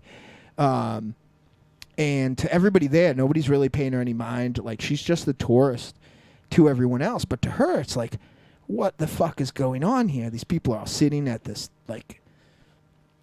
just all congregating together, and there are just people around, and it just is all very alien and different and scary to her. I don't know what she has to be afraid of, though. She actively put herself in every single situation in this film. Well, I don't know. Ahab actively got into the fucking boat, sailed out into the middle of the ocean, and got his ass kicked by a giant white whale. But I'm sure when he's getting dragged around the fucking ocean, he was scared. If someone were trying to drown, if a giant whale were trying to drown me, I'd be afraid too. She was just walking into a little gift shop. But here's what I'm saying though. It's equivocal though, because this there's a culture shock for her, because this is not. Oh, obviously. This is not like. You mean she wants to go Fargo? Of course there's a fucking culture shock, dude. Yeah, I mean, It's not about She the. It's hates not you. about the. It's not. It's about the You journey, went not from about the Tokyo destination. to Fargo, for fuck's sake. Yeah, you think it's a little different. Right, but what Yeah. I'm It's the, Fargo is different even to us. right. For sure. Thanks. The fucking dude who calls going to Boston a road trip is giving me fucking lectures about how places are different. Yes, I am. I do agree with you though, Dynamo. I think in the way that it was shot, because she's going out of her comfort zone here. This is not something. She's also a little bit like socially. She's on a mission. She has. She's a greater socially purpose. stunted, we'll say. You Yeah, know, yeah, so yeah. like the fact that there's probably like all these fucking strangers that don't speak the same language as her, it's terrifying. Yeah, well, she's overly shy I don't even in think her own anyone country. speaks the same language she does. She's overly shy in her own country. I mean, in a place where she knows absolutely nobody, she's not going to be social with anybody. She actually rejects the opportunity to be social in the film. They make a big point of that. Right. But they do. But the thing is, they do a lot of things that like fucking really touched me in a way, like really resonated with me. We'll say is there was a few times when she was wearing the same outfit as someone else, like and it was like contemporary fashion, and she just didn't look like she fit in the clothes that everyone else was wearing. Her boss's assistant came in the same outfit as she was wearing one day, and like she just looked like a frumpled mess in it. And like there are just some people that you can't dress them up. The I fuck think you if she pointing wanted at? to have He made was an effort, pointing she at you. could have. What the fuck you pointing She at? actively I'm really not pointing chooses not to and to pull back and to be away. But it's because of her greater mission. I think this is actually more a movie about making movies I agree. than about being a movie. I agree 100%. Like the line that hit that the most with me was when she compared herself to a conquistador, where that that works I am like with a Spanish conquistador. She says, yeah. where that works with the the treasure hunting element of it, like really perfectly. It's also like that kind of conquering of like is a very good metaphor for filmmaking. Because you have to you have to be powerful and stern the mission, and I think these are all good points, and I think that there's going to be a lot more good points because this was a really well written script, and I think the thing for me that I love is this found the perfect balance of giving you just enough dialogue, but also letting you jump to your own conclusions. What is the over under that right now? The other end of the table would be saying that we're all in cahoots. Pretty big. Yeah, exactly. But I thought that this was beautiful. Like this film, I thought was just outstanding. Yes. I think in the same way that Lost River had its influences like on its sleeve a little bit. I think this was by intent, but it did something that we've talked a lot about. A lot of films lately, kind of a hidden thread in our last few reviews over the last 5 or 6 reviews have been, found footage movies, for instance, when we reviewed Creep, or like when you're doing like a genre and trying to be point on to it, like when we were talking about Gunwoman, or even like to the other side of the coin, Vendetta. Films having their hands tied by genres or homages, because this is a film about filmmaking. And you're dealing with I think there are a lot of overt Coen Brothers references in this, if not just the obvious one of what the movie's about. I think that they're not getting tied up in a genre because they're all it's a visual referential thing, which is I think why this works like 100%, and it's why I think Lost River worked.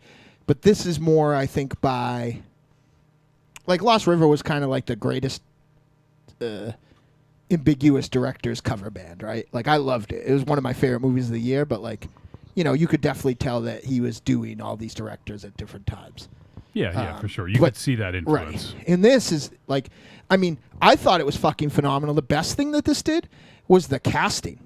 Because one thing that I think the Coen brothers like are without peer with is Bunzo. their character, their casting of character actors, and the way that they look, and the way how like these people that populate the world of these Coen Brothers films are so interesting looking, and the death cab driver, and the the weird Hans Moleman that runs the motor lodge that she stayed at. You know, like all these people are such memorable characters that are only in it for a few minutes. Yeah, you're right. You know, and even the Zellner brothers. Right. Yeah. Yep. The little old lady that picks her up. Yeah. Yeah. You know, and like just like she was such a Coen Brothers character. Like yeah, totally. Yeah, in the fact like it worked a little smoothly because, you know, our protagonist here didn't speak English, but there's always that character in a almost always a character in a Coen Brothers movie that's talking to you, but talking like the Scream, like the Scaretaker, for instance, that's talking like to you, but also kind of talking in spite of you. You know, like just you just happen to be there. Yeah, yeah. And like I feel like that worked well. I was rolling with that scene. Like, no, not Fargo. We'll go to the Mall of America instead. I was dying. Too cold. Yeah. Like, you know, and she again, was so well-meaning. It was so lovely. And like she too, like again, kind of enforcing my thought of like her thinking that this was a horror movie. She could have just walked out the door, right, and left, but like she like snuck out a window, like she was a captive. You know, like this was just she didn't know how to act around people and in people's presence. Even when they were trying to be nice to her, was almost like antagonistic to her. Yeah, like even so it's the character that I think. Because she had her one goal, and everyone else to her seemed to be impeding that goal. Yeah, and there was the cop who later on played by David Zellner, and I got a call about a woman in a blanket. Is that you? Yeah. I'm sorry. I hit the, when you hit the siren thing, I was like, yeah, when you hit the siren. Yeah.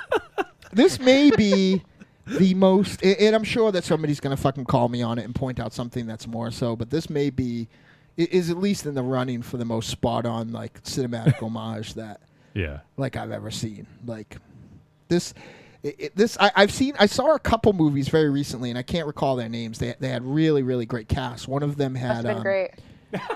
No, one of them had Jennifer Aniston, of all people, was the star in it, and she had gotten kidnapped. I think it's called Life of Crime or something like that. And he's one of my favorite actors too. And his name is escaping me now. Ryan Gosling. No, he was in.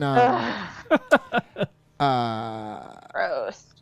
I'm at a loss. I'll come back to it in a second. But like that was a film that had a lot of Coen Brothers elements, and you could tell that it was like influenced by the Coen Brothers. This managed to feel a lot like a Coen Brothers movie, but definitely had its own identity at the same time, which that's a tough thing to do. Like, I wouldn't turn this on and like be 5 minutes in and say, "Is this a Coen Brothers movie?" But I feel like it's definitely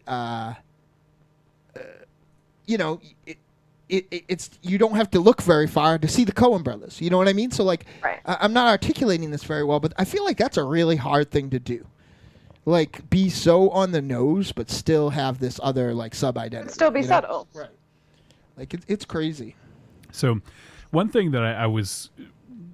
Fuck, what's that dude's name? He's in all the Altman films. I thought it was really interesting though that Kumiko's active choosing not to communicate with people, because she could, and she continually made choices not to communicate to people and to go against people that were trying to help her, keep holding her actually against and away from her ultimate goal as her treasure hunter self. Her mother. All these people are boss. reaching their hands out to help her, and she kind of shuns them at every turn and gets held back from, going to Fargo repeatedly. One of the interesting things is, so I'm reading something, the filmmaker's statement. And so this, I remember hearing about this, but I forgot to mention it earlier on. It says, in 2001, a story, so this is from the Zellner Brothers, they're making the statement. It says, in 2001, a story circulated online about a Japanese woman who left her Tokyo home for the frozen countryside of Minnesota in search of the fictional buried money from the movie Fargo. It immediately captured our attention, the mysterious and vague details intriguing us all the more. Initially, there was no other information available, and to satiate our curiosity, we began developing a story of what could lead someone into that scenario. And then it goes on to say, it brought to mind tales of Spanish explorers searching for gold, in particular the film Aguirre, The Wrath of God. Yes. Instead of 16th century conquistador searching for El Dorado, it's a modern-day Japanese woman looking for a bag of money in the snow. Which is an outrageous and brilliant juxtaposition to, beautiful Mexico or versus Minnesota. The snows of Minnesota. Yeah, and it says the idea that someone in the 21st century would cross the globe searching for mythical treasure seems strangely anachronistic, as if these sort of tragic, foolhardy quests just don't happen anymore. Sadly, there are no more uncharted or unknown lands. In the age of globalization, social networking, and satellite mapping, the world is no longer the mysterious place it once was.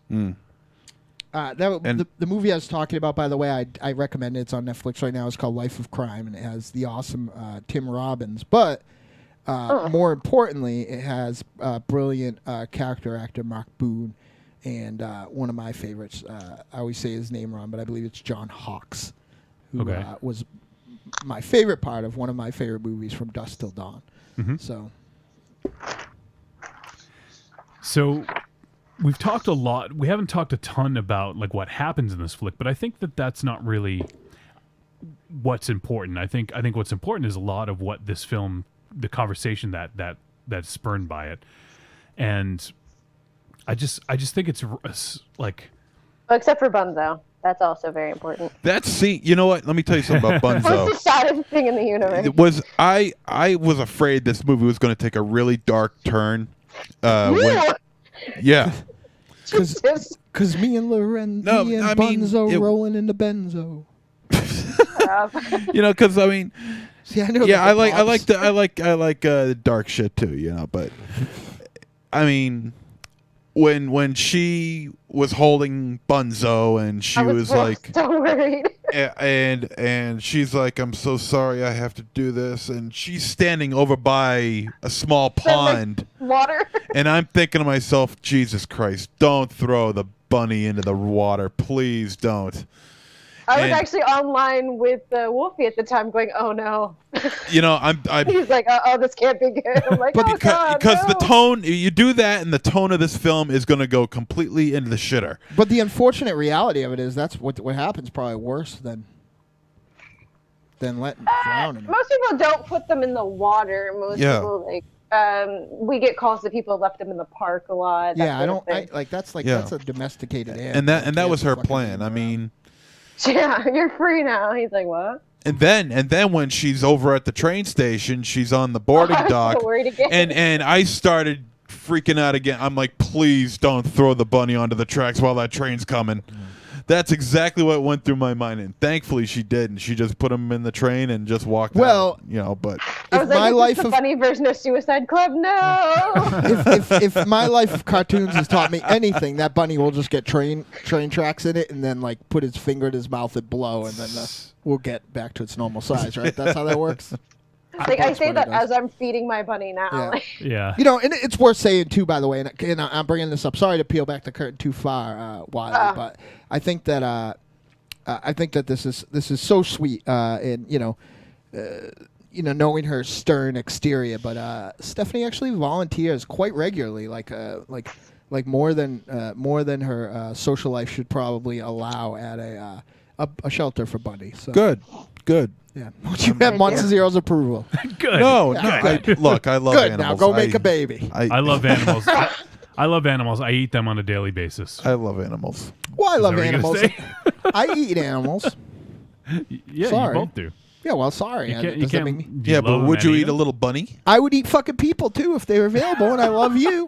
Like, see, here's the thing. Like, people are like, oh, you can't love animals and eat them. I'd fucking eat people. Like, if I didn't know the people, I would eat them. Most people there are vegan or vegetarian. I am not vegan or vegetarian. I do try to be a little more conscious about what I'm eating, but I think we as humans are animals, and we did evolve to eat other animals. Sure. Yeah.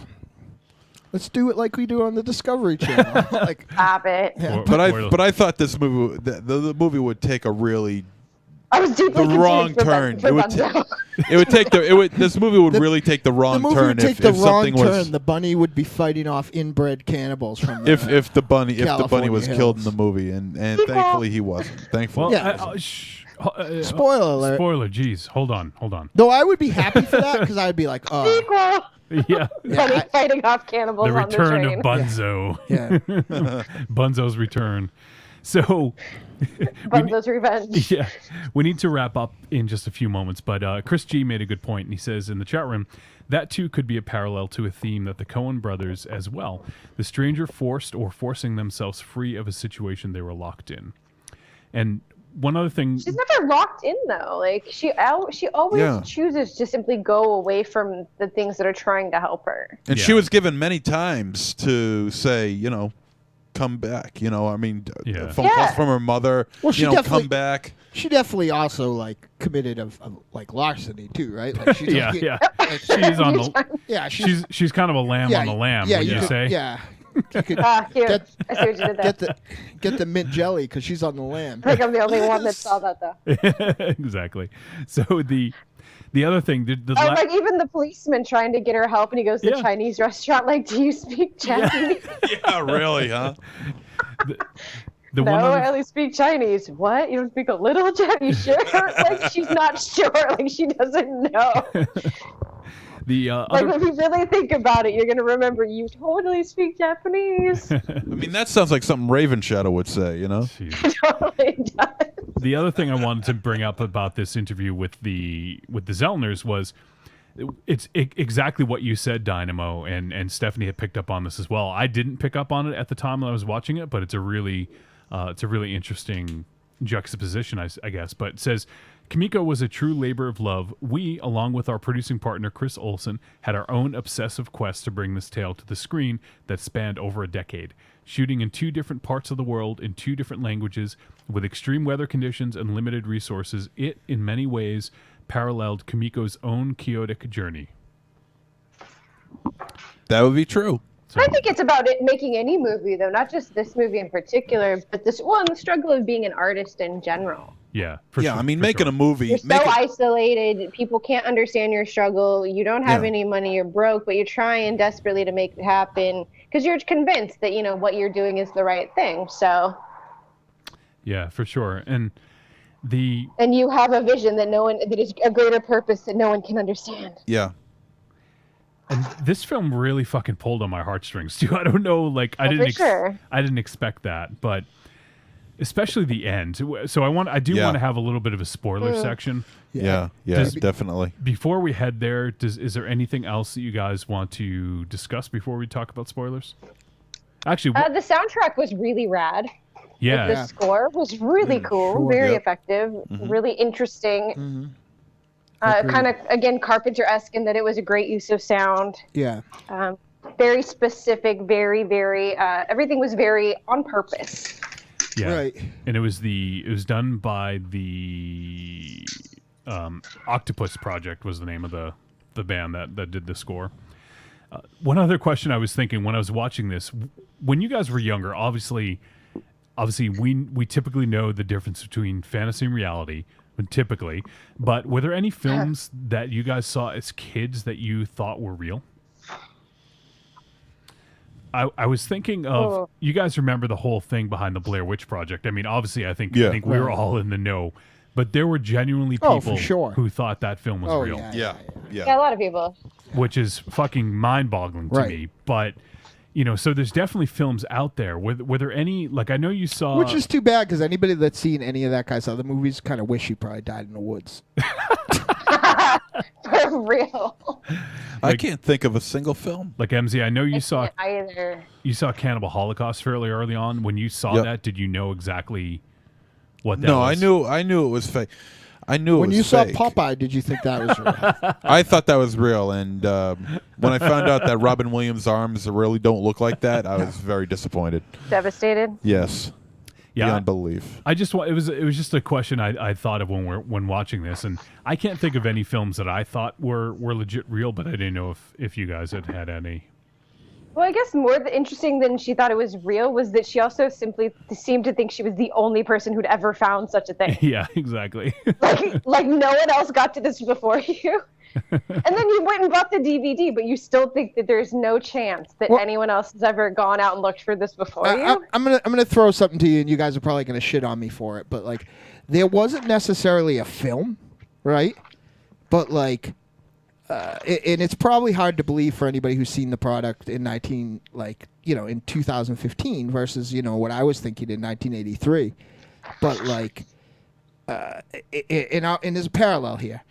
But I certainly like when I was watching when I was watching Dusty Rhodes get the shit kicked out of him by like Tully Blanchard and J.J. Dillon. Like, I thought it was fucking real. Like, I didn't know why they didn't like put Tully Blanchard in fucking jail. Like, how old were you? I was so I was. She's 29 though. Yeah, well, exactly. But my point is that there's an element in this movie, and you could tell by how vehemently she disagrees. Oh yeah. She wants it to be real in a way, like without even realizing, like as a little kid who like lived, in an area where I was like, there weren't very many kids in my neighborhood where I grew up in, so that was like, that fantasy was important to me. And I think that's one of the other things that resonated with me about this film was that she needed something, like she looked around her four walls and her mother nagging her and her job, and this can't be it. Mm-hmm. And that treasure, was something, and I feel like that's a strong, I hate to keep, there's a lot of metaphor in this film, so I hate to keep like sounding like a broken record, but I feel like that's a strong metaphor that like really will resonate with anyone who's a little bit of an outsider. Mm-hmm. It's funny now because I was thinking of Monster Zero, Michael Ravenshadow, myself as kind of like a litmus test. Like, I feel like as a nerdy person, like our culture is like the soup du jour right now on every level. You know what I mean? Like the WWF is taking over New York. Horror is bigger business than ever, and comic books are everywhere. You know what I mean? Yeah. And like, but in growing up, the stuff that is like everybody's love now, it was like, basically your love for it, especially fucking horror movies. Like, people would find out like what Tiny and I liked, and they thought we were going to kill them. Oh, try being a little ginger girl. I have. try being like a little ginger girl who loves horror movies and like Star Trek. Yeah, it doesn't. It's awkward. Yeah, and it's tough, and thank God, like it's terrible it happened anyway. But thank God we like that was before Columbine, because like those are those fucking kids that we look like. So it would have been even worse for me. It would have been right, exactly. Good point. But it would have been even fucking worse for us. And like I think that while the intricacies of her situation may not work for us because we're a little hazy on when this is and who she is and where that sits. But right, we're introduced to her pretty late. Like we don't know what happened to her in the last 28 years. And we also don't necessarily know when it is because we were talking about the technological weird inconsistencies. But what's really interesting about it is that I feel like this is a film that will resonate with anybody that's an outsider. Now, like, they're almost, like, now, you'd like to think that, like, the people who were kind of outsiders for superficial reasons, like, I talked to CDR today.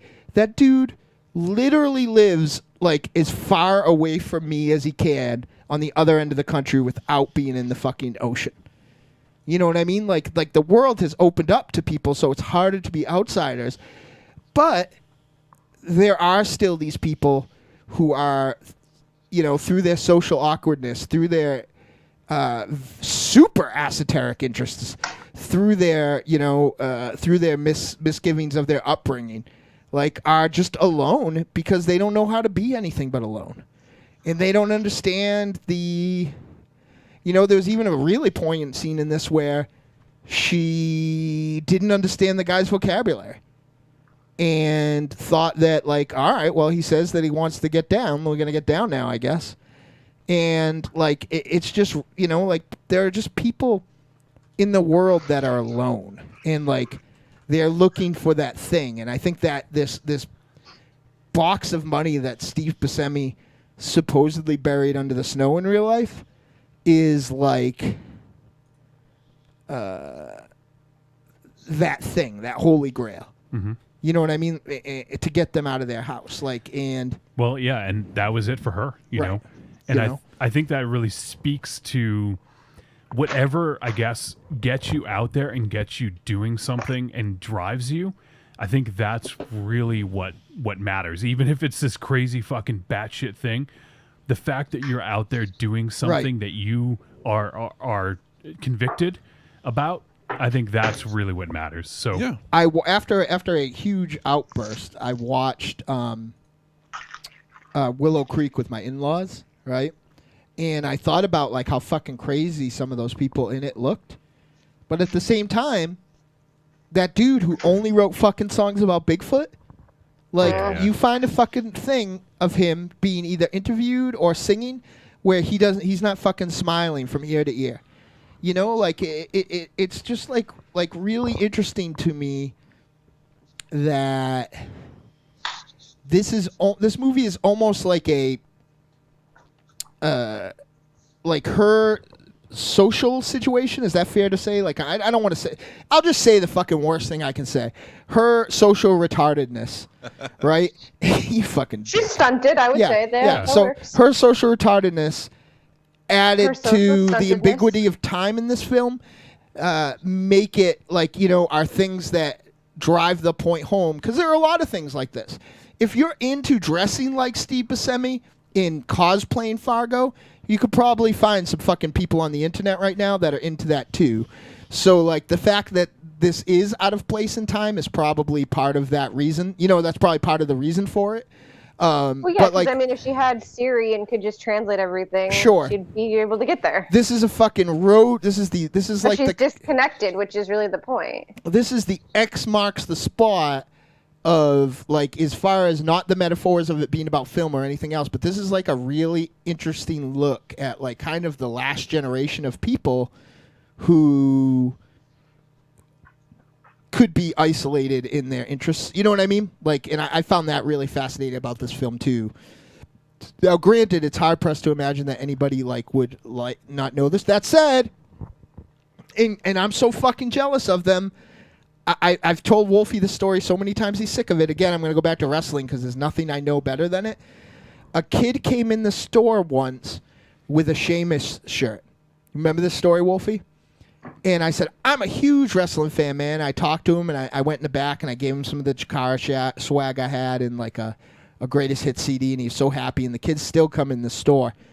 And he said, who's your favorite wrestler? And this was a kid who was young enough that he's younger than me, but old enough that maybe he ought to know him better, right? Mm-hmm. Yeah. And I told him my favorite wrestler on the WWE at that time was Daniel Bryan. And he looked me dead in the face and said, but Daniel Bryan loses all the time. And like that kid, for whatever reason, like it was still like, it's still real for him. And like, this is why this movie tugged on my heartstrings. Like, I wish that I wasn't like so cynical and so awful that like even the premise of this is alien to me. Mm-hmm. You know what I mean? Like, I think it's so beautiful that she believed it was real. Yeah. I think it was so, and I'm not picking on anybody. Everybody likes what they like. But if this movie doesn't, like, if you want to pick it apart technically and find a flaw in it, like, you know, I'll definitely go toe to toe with you. I'll go round and round, as we say in the alley. But like, if this doesn't, that was amazing. If this doesn't, the dog took off with the DVD. If this doesn't connect with you, oh yeah, give it back. Yeah, thief, and it's a beautiful shot right there. If this film doesn't connect with you, like I feel like you're just fucking all done. I think like, anybody you're just so cynical and such a fucking troll that like you just don't like, because like I was worried about you. In the fact that this film connected with you, like I feel like you're still fucking in there, because I was afraid that like like you know, like I just feel like you're fucking done. If you watch this movie and we're like, well, why did she think it was real, and why did she go here, and why didn't this happen, and weren't more fascinated with just how fucking much she wanted it to be real, I don't know. We don't have much to talk about in real life. Hey, about this film. look! Just because I'm sitting in the Ravenshadow chair doesn't exactly mean I'm going to think like Ravenshadow. I know that. But- he was amping us up, but I can't. I honestly, knowing him, like I can't. I mean, he definitely doesn't like foreign films. He's complained about incessantly to anyone who will listen. That's not the people who pick the movies, which is very ironic. Technically, it's not foreign. But Yeah, really. exactly. But Exactly. he didn't know that. To be honest, I wasn't sure until I looked. But like, I don't believe that he like. I just can't imagine anybody hated this because it was so sweet. Like, is that a fair word? Like, I loved when you said tugged on my it's tugged on my It's heart. charming. Yeah, It's very it's charming and innocent. very it's, endearing. it's just so sweet, and like I feel like if you like, you know, like we end up watching a lot of cheap stuff that has a lot of heart, and we end up watching like I thought the film we reviewed last week was very soulless, and this film is just like 100% soul. And like, despite the technical abilities of the filmmakers and like a really well put together script, like I think both Wolfie and Steph mentioned before, like I feel like this film's strongest thing is a weird intangible and great performances too. Is his heart. I'm really in love with this movie. All right, so before we head to spoiler, I just want to get Chris G in the chat room said 10 minutes ago that his real movie was Time Bandits. So that's kind of an interesting one, like to think about it, that was real. That's pretty crazy. I saw Time Bandits in the theater, and at that time I was not 100% positive that midgets were real. Time travel, so thank you for that, Chris. And I think I've pretty much got everything out that I want to. The last thing I'll say is I saw that Zach Carlson had a credit in the special thanks. I don't know if you guys saw that. No kidding. Because I think the Zellner Brothers it are makes from so much Austin. fucking sense, though. I know, right? That dude is Yeah. knee deep. It's like he's like the fucking. You're getting high again. He's like the John Constantine of like Soul? well somebody wants to make a fucking sweet documentary about a block of towns in Massachusetts that have haunted houses. Yeah. And he fucking appears like a fucking This- Ichabod Crane saint. And like it's like, oh, some fucking weirdo made a movie in like 1990 about kung fu ninja bands. Like, oh, I'll help that. Like, man, like what if? Yeah. Of course he has a credit in this. Well, it's not a credit. It's a special thanks. Yeah, I well, guess. of course, Yeah. special thanks. All right, so let's go ahead to, I think, just a quick spoiler. He's probably where they got the fucking VHS from. Probably. Yeah, probably. I don't want to get too deep into the spoiler because this is one that I do want people to discover on their own. Do you guys even want to do it? Is it? You know, I have a. It's not even a theory. It's pretty cut and dry, I think. But let me just play the spoiler. We'll do it real quick. All right.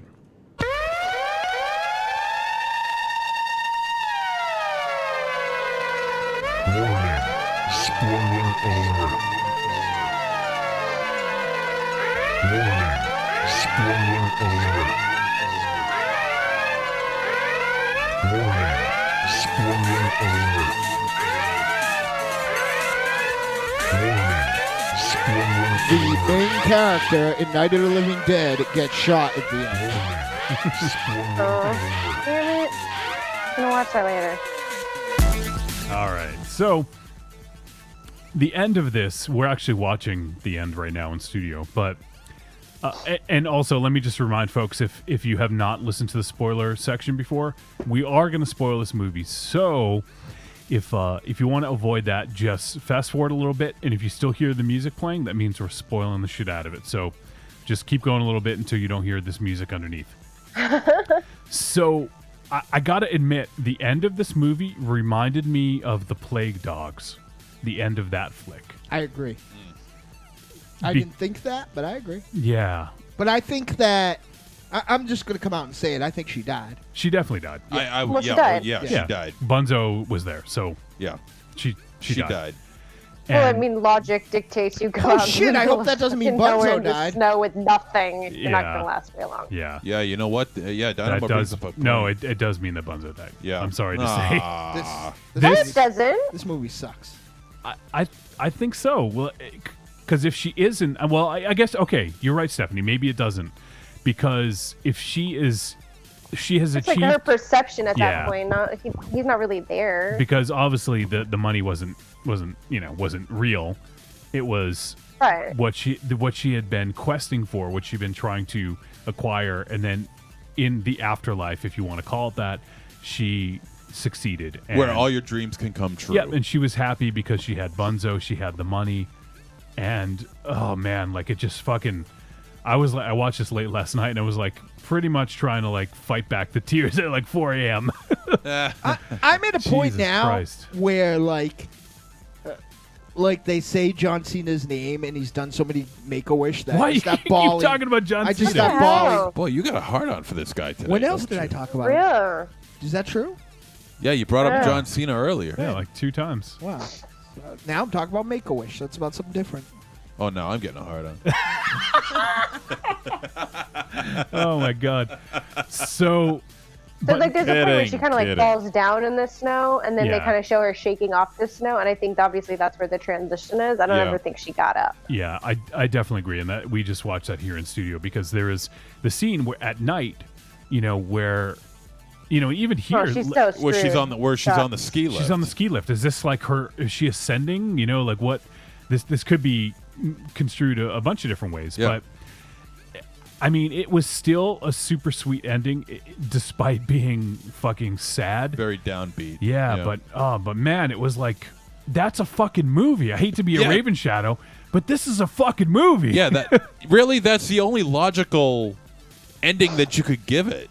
right. At that point, you, yeah. you really can't give it any other ending other than this. I mean, Yeah.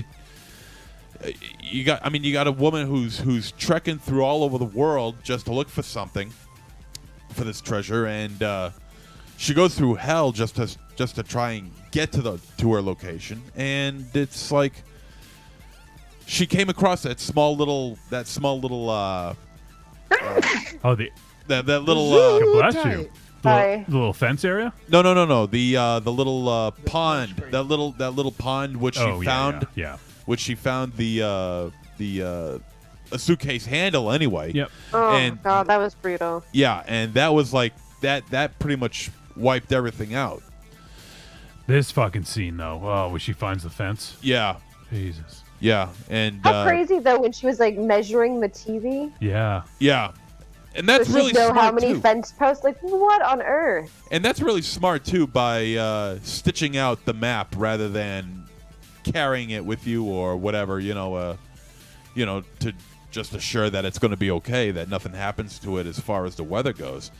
But I mean, at this point, you knew. At this point, right here is when I knew that yeah, she died because. After all, I mean, when did Fargo come out? What, 94, 95, 96? I went on the worst fucking date ever to see Fargo. And I met a girl at the movie theater, and she had brought her mom. All right. Any other spoilery stuff? No. well, okay. I was just saying, yeah. I mean, I think the journey of this movie really is more important even than spoilers. Like you could know what happens, you could logically conclude what happens, and I still agree. really enjoy the Yeah, ride. this was more about the journey than the For destination. sure, definitely more. I mean, because she was just a small town girl from sweet Tokyo. Looking in a small town world. Yeah. Taking the midnight train to Minnesota. I'm gonna punch you when I see you. Trick or treat, baby. I wonder if people would say you're a trick or a treat. Bunzo. Trick or treat. Bunzo! Trick or treat, There's like a bio on their When Bunzo there's bio for Bunzo on their website. when Bunzo appears on screen, I'll just say it. I was balling like a big, Yeah. big wheel. like yeah. Like beyond a shadow of a doubt. Like with a scraped knee. I was fucking out of it. I was like, Bunzo. No, see, Oh man.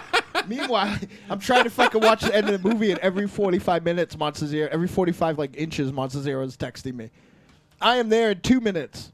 I will be there in 2 minutes and 38 seconds. I didn't know you were watching. The I movie. am here. All right, let's do the verdict. Trying to wipe my eyes. I'm like, I know Monster Zero to keep me crying about Bunzo. All right, is verdict time? Frankenstein. MZ, go. Yeah, I absolutely love this flick. This was such a great, to say it's a feel good flick. No, not really.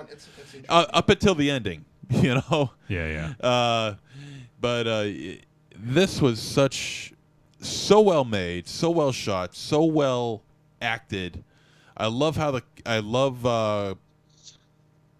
Kumiko's reaction towards everybody. That she's very Do you say Kumiko like it's the thing that Fred Dukes fights in? Kumiko. Mate! Well, Bruno Mate? Yeah. And she's so withdrawn and so detached from everybody else. But she's got this like tunnel vision in which she's just the most important thing that's in her life is just this goal. And it's the only thing that's in her life too. That and Bunzo. And but this does have heart. This movie really does have heart. It does belong in the Trick or Treat Radio world. Mm-hmm. Because I love movies that are about movies. And the way the directors took care of this was just absolutely brilliant. And this was a treat. This was a definite treat. I can't wait to watch it again. All right, Dynamo. There is a song by this little-known Seattle outfit named Pond called Spokes, and I often use it to compare to things that I find that are beautiful and sad, but somehow uplifting in a way. Definitely look up the song Spokes by Pond. And this film had all those things. It was beautiful. It was simplistic and silly in its setup, but beautiful and complex in its delivery. And I thought this film was like teetering on masterpiece. Like I really love this movie. It was a treat of the highest order. All right, Stephanie. I think honestly, this movie was so charming. And so endearing. If, like you said earlier, if anybody really wants to come to me and rip it apart, I'd gladly take on that challenge because you're wrong. And I think it's really enjoyable. I think people should definitely check it out. I rented it on iTunes, super easy, and really a lovely way to spend a Tuesday evening. There you go. And then you can spend Wednesday evening with us. That sucks. So, trick. Definitely a treat. So for me, this is definitely a treat. What a fucking cool movie. Like, I had no idea what to expect going in, except for the Fargo reference. It's the only thing I knew about this. But this one definitely, like I said, this one tugs on the heartstrings. And like, I don't think I could say any better than Stephanie did. It's true. Charming and endearing. Like, and I just love how it highlighted some, like, there's several key concepts that I highlighted. And one of the ones we talked about a lot was that the fact that, people, humans, especially women, have all these unfair expectations thrust upon them from birth. And also the fact that there's this quest to find something that makes you happy. No matter how batshit crazy that concept is or that something, fucking follow it, And I think that there's something really endearing about that message. And it's just such a cool movie. Like, God, like on so many different levels, there's so many cool things about this. And we haven't even talked about the technical aspects at all. No. Because there's like the movie was just so fucking cool that we didn't even talk about how well made it was. This is like master filmmaking. Yeah, this was incredible. I'm a little upset that. Do you feel when this ended? Hold on one sec. Let me just say, I can't wait to see more from the Zellner Brothers. This is a treat of the highest order. Do you feel? Are you confused that you haven't heard more about this? A little bit. Yeah. Over there. It's definitely a niche thing. Like, it's not the kind of film that's going to go mainstream. Yeah, but in our, I mean, look at where our circles. Look at where we dwell. Yeah. In Necronomicon. Well, not. I know what you mean. But you know what? I mean, even without the Fargo reference, this is still a great film. 'Cause I mean, the Fargo reference has almost virtually nothing to do with the actual story itself. I mean, yes, she's traveling to the United States to go look for treasure, but I mean that's a storyline that could be used from anywhere, from old stories passed down from generations to. I felt like there's a little bit of a Goonies reference actually at the beginning. In a way, it could be, yeah. We could probably really talk about this flick for the rest of the show, so I'm gonna just cut it there. Definitely go check this film out, guys, because this is a really fucking cool film. This is available wherever you buy VOD. You can get it on Amazon. You can get it on iTunes like Stephanie did. You can also get the Blu-ray on Amazon or maybe DVD. I wonder if it's available on VHS too. But it would be appropriate if it were. But definitely go check this movie out. It's got high recommendations from the four of us. You can find it by the side of the road, marked by an ice cream. Exactly. It's somewhere in Fargo. But no, seriously, this is one that I definitely think you guys should check out. This is a really fucking cool movie. It's kind of flown under the radar a little bit, and I think it's one that needs to get more eyes on it. So go check out Kumiko the Treasure Hunter. It's on VOD, and it is available on Amazon as well to buy for Blu-ray. So go check it out. Next week, we are getting back to more typical Trick or Treat radio fare, I guess you could say. We're going to review the flick Turbo Kid. Now, I know there's been a lot of chatter going on the internet about this flick, and it's definitely one of those 80s throwbacks, similar to, Manborg. And Manborg. What was the other More one? like Asshole. And then Kung Fury, Yeah. films like that. So it definitely has a nice throwback appeal to it. 80s score right off the bat as soon as you start it. Boom, 80s score. But it looks really cool, and we're going to talk about that. And I think we might throw in a bonus review just because originally I got these two flicks confused. But there's a flick called, what is it? New Kids Turbo. New Kids Turbo, thank you. And originally when I heard Turbo Kid, I'm like, oh, that's New Kids Turbo.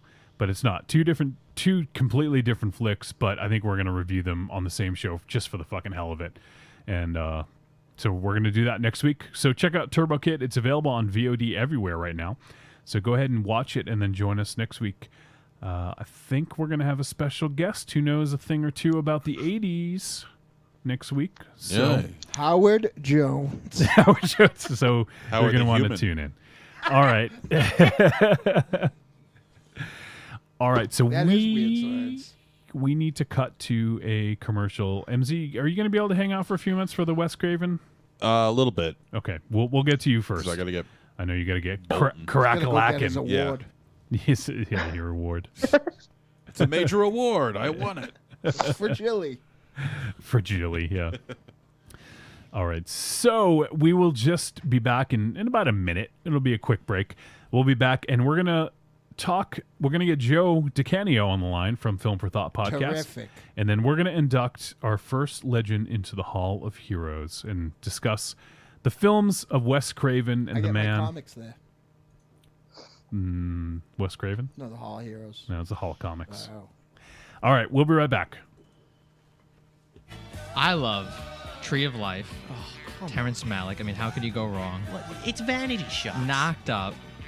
One of the best comedies of all time. Nothing funny about that movie. Well, Joe, I love the remake of The Ring. No, that's a joke. Jaws 2, I mean, was just so much fun. Who'd put that in their top 10? And, I mean, come on. Silent Hill, great video game adaptation. Worst movie ever. FilmForThoughtPodcast.com.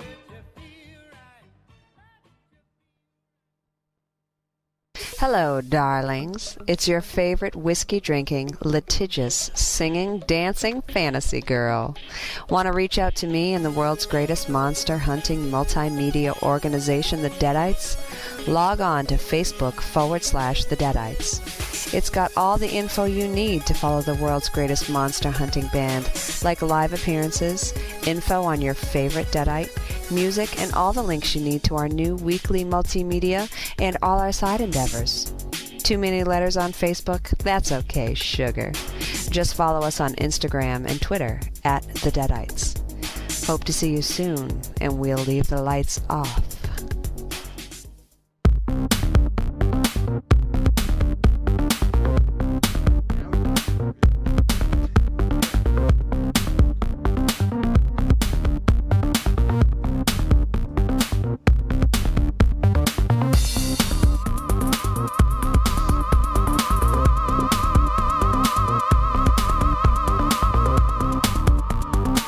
All right. I'll introduce this prick when he comes on.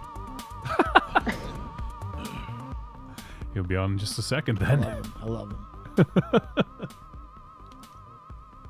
What's up? Ladies and gentlemen, very, very soon. In fact, Wolfie and I have a little nighttime date to put the finishing touches on the. No. To put the finishing touches on like the the overall production of it. But very soon, our guest Stephanie Wiley and I will have a new podcast named the Elm Street Kids Movie Club, and one of the frequent contributors to that podcast is the gentleman who just joined us online. He is, along with Stephanie, my other talk on the phone for 4 hours at a time movie girlfriend. Ladies and gentlemen, it's Joe DiCanio from the Amazing Film for Thought podcast. A pleasure as usual. Thank you, everyone. Thank you. You should have heard Montezio. He said, I want to introduce this prick. And I'm like, no, not me. I'll do it. Well, before we jump into what we're going to talk about, Joe, why don't you go ahead and talk about Film for Thought? Let folks know what you guys have been talking about recently. Film for Thought. We like it a lot, you know?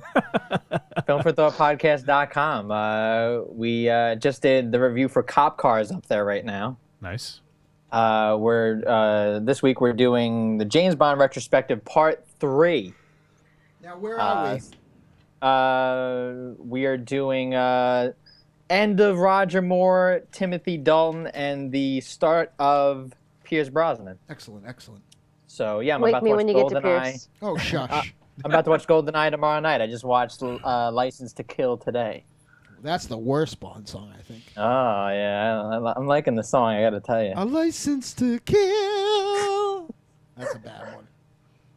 So yeah, GoldenEye tomorrow, and then the following week we're back to the theater for some Oscar season stuff. But we're gonna start it off with M. Night Shyamalan's The Visit. Shyamalan Ding Dong. Not gonna get an Oscar. Getting excited for Shyamalan, and then we got some Johnny Depp, something to be excited about. Black Mass. It's gonna be a good end of the year here. Yeah, I can't wait for that to come out. Yeah. It's a little too on the nose for me. I'm afraid.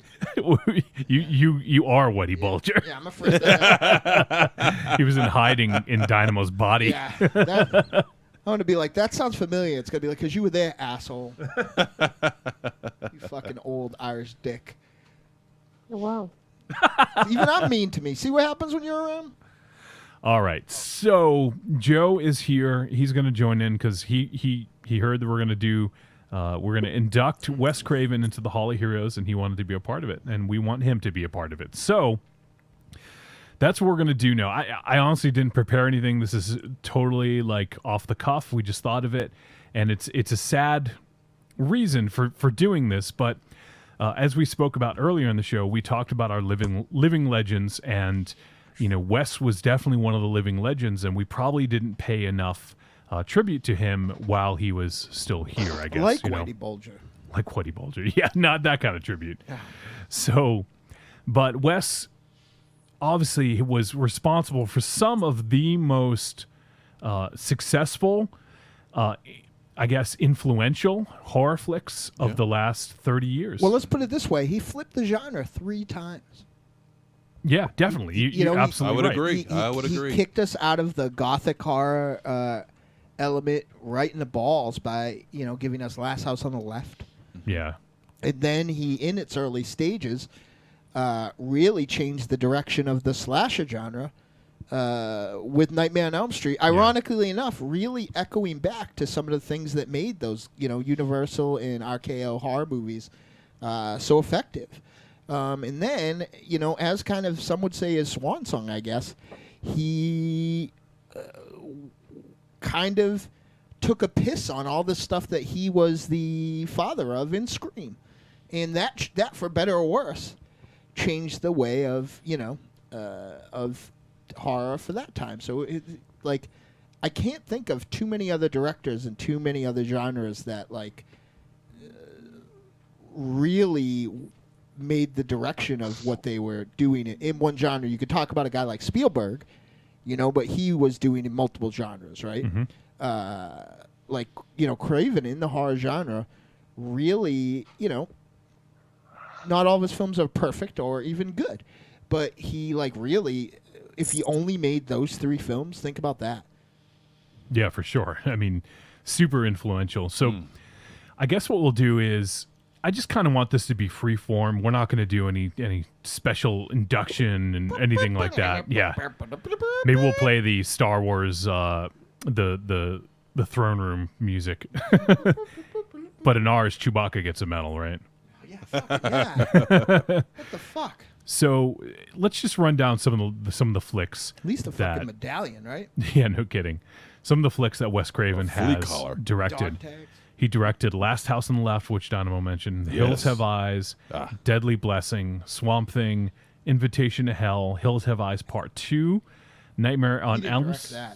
What's that? I don't think he directed No, that. he did. He did. He did. Yeah. Yeah, he did. Yeah, he did. What was he fucking on? Who the hell knows? Nightmare on Elm Street, obviously. That's like fucking Never heard of Howard. it. That was like a fucking Howard the Human pitch meeting. He's like, listen, here's what we're going to do. We're going to make it about the fucking dog from the first one. Well, no, I think he said at the time that like he was just really, really broke. Yeah, I agree. I actually just, since his death, a lot of everybody were passing around all these interviews that were 45 minutes long about his life on YouTube. I'm sure somebody else besides myself went through them this week.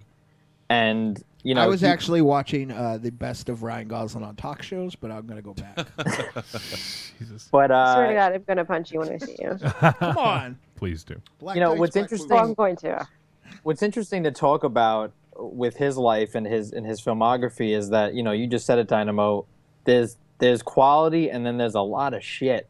And what's interesting about him is that going through a lot of these interviews, you hear him kind of sympathize almost with himself and the audience, saying, "Well, on Swamp Thing, they were going to shut us down every day, and we only had one shot a day." Or, on this movie, they took it away from us, and it's amazing how much bad experiences he had on films versus, great successes and classic. Everyone talks about, Scream, Nightmare on Elm Street, Last House on the Left, Hills Have Eyes, but there was a ton of horrible movies, and it's so interesting how it goes the other way. I mean, you could probably name 10 movies that suck in his filmography as well. Though that said, I think that there are some films that are kind of, have mixed reactions, we'll say, politically correctly. That the thing with it is, if you look at a film like, I think a good example of one of my favorites, and I could talk probably longer about the cons of it than the pros, but People Under the Stairs. You love that movie. Yeah, and there is a there's obviously a character in it called Fool, so that for starters puts in my book. But there is a craftsmanship there that kind of belies the breakneck speed that he had to make some of these things. So, in a film like Swamp Thing, it's very obvious to me that it's a fucking miracle that it got made because it doesn't look like a Wes Craven movie. And Hills Have Eyes 2 is another example of that. I for whatever reason never would have guessed, but when it slows down enough for him to make the movie, even the scripts that were bad, even the shoots that maybe could have been longer, even the, whatever you want to say about a film like Hills Have Eyes or not Hills Have Eyes, People on the Stairs, a shocker, is another example of this. The craftsmanship is there when he had the opportunity for it to be there, even if all the other pieces weren't there. Which I think, though he is my favorite filmmaker, when John Carpenter fucking falls apart, he falls the fuck apart. I would say John Carpenter's a better filmmaker. I would disagree. No, I would disagree. I would agree. He has more in his canon that is better than Wes Craven. Yeah, and I don't know if I don't know about that. I don't know if he made more. I don't so. know if he made more junk though. That's the thing. I think that while the Carpenter films that I love, I think are perfect films. I think that with the exception of In the Mouth of Madness, you broke that tier of basically you got past. I'm trying to think what the last one was. From what? What are we talking about? I'm talking about Carpenter. I'm trying The to. Ward? The Ward. No. But I mean, after Starman, the quality was not always there. Well, I don't want to derail this conversation, but we are talking about Wes Craven, so Right. I don't. Well, my point being is that for Craven, he made less, so maybe that's why he made less junk than John Carpenter. But I feel like the craftsmanship. I feel like Wes Craven evolved as a director, and that's why Carpenter got stagnant. Yeah. Well, speaking of craftsmanship, the craft is in the Scream films. I think when you even look at a movie like Nightmare on Elm Street, I'm blown away by the cheap feeling of that movie. And a lot of his movies feel cheap at the core. I think you could say similar things to John Carpenter, but I think even in a movie like Halloween, which was one of his first films ever, there is a craft there that Craven lacks. That he only gets, maybe 30 years into his career, he becomes a craftsman, auteur filmmaker.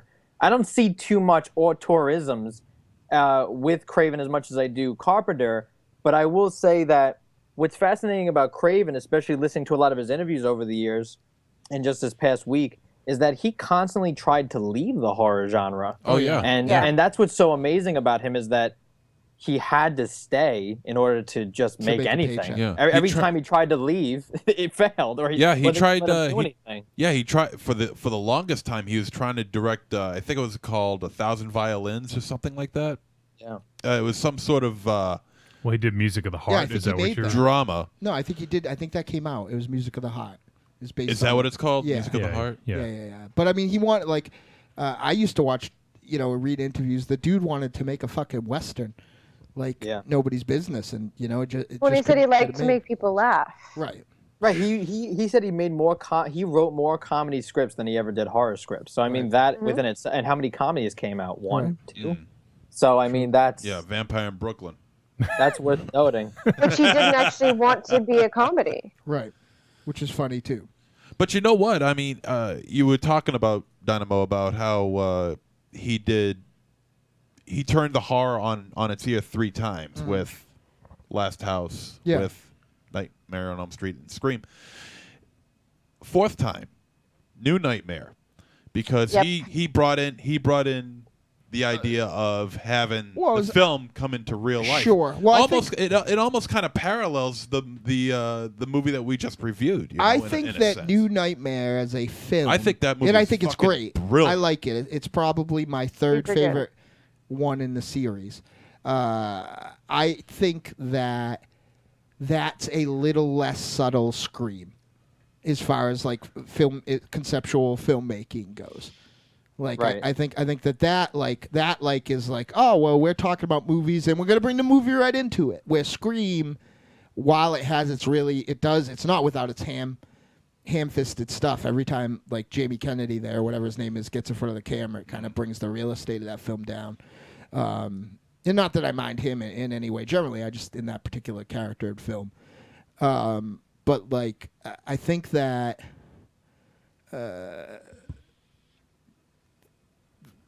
While I love New Nightmare, I think the thing that made Scream also so special was, not for nothing and no disrespect, to Robert Englund, and no disrespect to some of the people that he worked with that went on to be great actors, but Scream is the first and maybe one of the only times that he had an A+ cast. Some of the people I would definitely agree. Some of the people that like Rose McGowan is a cast of people that were known before he cast them. Sure, and I mean Rose McGowan was not the main character in that movie, and he would have in a film like Shocker, he would have been lucky to have somebody like Rose McGowan. So it's there is something to be said for the fact that sometimes you get to the point where you cash checks, and sometimes you make choices. But here's what I will say that set Wes Craven apart, and I really don't think it was just a matter of him living on his laurels of the other films he made, and I'll see if you guys agree with me. I think he did very little. Vampire in Brooklyn was maybe the only thing that I could think of when I was really trying to rack my brain today of seeing what I had kind of forgot. I don't think he did anything that was not memorable. And that said, how could you even call that a failure? You could tear Shocker apart, but I remember that movie like crazy. I had the same reaction. You know what I mean? Well, Like, Shaka was an obvious cash into Freddy Krueger. Sure. I mean, you can't deny that. It was. One MZ has to go, so I just want to make sure we get him. So MZ, just real quick, talk about. I don't know if you have a story about Wes Craven. Did you ever meet him? No, I never had a chance to meet him. He was one of the few directors That's right. I never got a chance to meet, and it's a shame I'm never going to. But Yeah, I just talk about your favorite flicks and okay. Well, my memories. favorite flick from him is The Hills Have Eyes. I absolutely fucking love that flick. I watched it earlier this week, and yeah. I just love the setting. The setting itself is disturbing enough because I mean they're actually out there in 100-degree heat, and like 40-degree heat during the night. So like 240-degree heat. Pretty much. You can fry an egg on See, I'm someone's good at ass. math too. You can fry an egg on someone's ass, and then you got the mutants, and of course you got Michael Berryman, who plays the perfect mutant because the man's got like 35 different. The guy's got like 35 birth defects or something like that. I don't want this to mess up my teaching job. But what I really like about that movie is the fact that the score is so unrecognizable. Like if you were to hear the score to this movie, you wouldn't know that it's from The Hills Have Eyes. I don't know why, but for some reason I really like that. I really like the idea that this movie, as great as it is, has got no discernible score to it that you can pick out, say in a lineup and say, that's from Well, Hills it's like Have the Eyes. fucking Cannibal Holocaust theme. No, it's not. Well, Are you kidding me? Riz Ortolani was a god compared to whoever did the But do you score think for. the opening song theme of Cannibal Holocaust sounds like it's in the film Cannibal Holocaust? No, it's No, amazing. of course not. No, but that's why it's amazing. That's what makes it. That's what. Which is I mean, what you got the two ends of the spectrum. You got the beautiful score. You got the savage scenery. I mean, it did.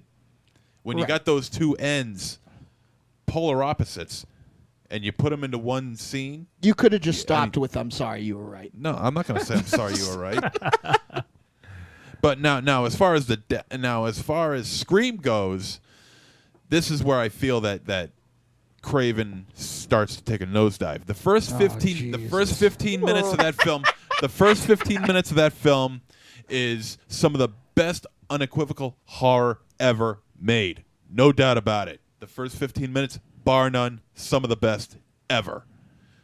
After that, it takes a wicked nosedive. Wes Craven is giving you a little wink of his eye saying, you think that it's going to be about this?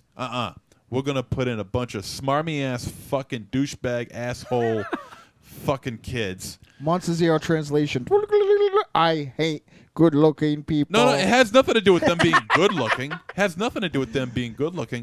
It's just the characters were just so damn annoying to me. I mean, everything about them was so damn annoying. Laugh all you want, assholes. I don't care. I'm laughing at your Those are some of bacon. my favorite characters in a horror movie. Say again? Those are some of my favorite characters in a horror movie. Because they get killed off, right? There's only one that I don't like. But Joe, you're like 12 years old, right? And live in New Jersey. I'm just kidding. Yeah, Jersey. You living in Jersey there? See, I guess that's where I defer because I am way younger. I mean, we've always talked about on my podcast that Scream is our Halloween of our generation. Yeah, sure, sure. So to me, I could see everything he's talking about, I don't understand. Yeah, I don't. But I mean, I was old. Like, I'm old enough to be your dad, and I don't know what he's fucking talking about either. So please don't think it's like an age thing. When I just don't like the characters in Scream. I think the first 15 That's minutes fine. are great. I asked you to talk about the flicks you did like. Yeah. All right, the flicks I do like. All right, Wes Craven's New Nightmare. I think he finally brought horror back into the Nightmare franchise. And Freddy Krueger looks fucking frightening as hell in that movie too. He's pretty fucking scary. He's the best he's ever looked. I fucking agree, man. He never looked better than in New Nightmare. He just looks fantastic in that movie. And also, like I said before, it brings in the the idea of the films into real life. So he gave that to us. Nightmare on Elm Street, of course. I mean, I don't even need to talk about that. I love Nightmare on Elm Street. But There's just so much talked about Nightmare on Elm Street. There's just really nothing left to say. And another a guilty pleasure of mine, not Shocker. I'm not a big fan of Shocker. So many missed opportunities there. Deadly Friend. Oh yeah, Deadly Friend. That is such a guilty pleasure of mine. I like Deadly Friend. I think that I don't know. Like at some point you have to look at the slasher films and look at like what was their point. Like sometimes shitting on some of these slasher films is like saying like, man, the Mighty Mighty Boss Tones are just a dumb ska band. Okay, well yeah. Well, he's always doing the slasher flicks, but he's always trying to throw a little. Sure. A little this snazz. time it's Foxy Robots. A little snazz into the whole mix and try to generate some new interest that way. And a lot of the times it just didn't work out. Mannequin was more like Deadly Friend. Yeah, no shit, huh? I actually don't know that I've seen Deadly Friend. Anne Ramsey's in it. Anne Ramsey's definitely in it. Is. Oh, she has one of the best death scenes It's got ever. the best use of a basketball in cinema history. Oh, wait. No, I have seen it. Yeah. I have seen it. Now that you mention that. Evan! Evan!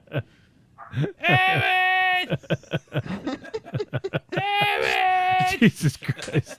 Stop it. All right. So why don't you just wrap up and say your final thoughts about Wes? I'm going to wrap this up. There we go. Okay. What? And, you know what? I mean, I miss Wes Craven. He's a huge influential. And you know what sucks about it is that this is kind of like a wake-up call for all of us to say, you know what? All the heroes, all the legends of our past when we were kids growing up watching these films are getting old, you know? Just all like getting us. old. Yeah, I know, but I mean, it's kind of like a wake-up call. You know, and this year we've lost way too many genre stars. Oh yeah. We've lost a lot of legends this year in every format.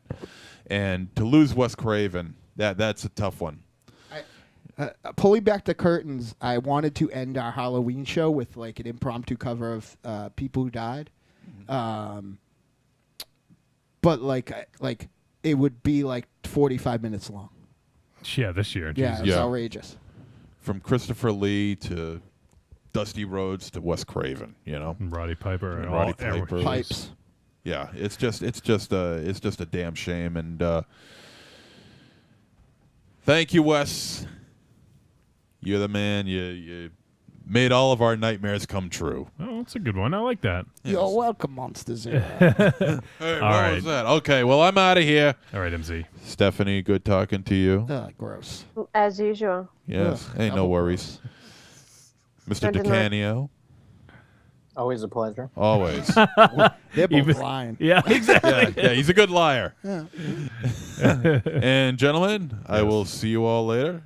Arrivederci, douchebags. All right. See you, bud. You played a good Ravenshadow. Now go smoke.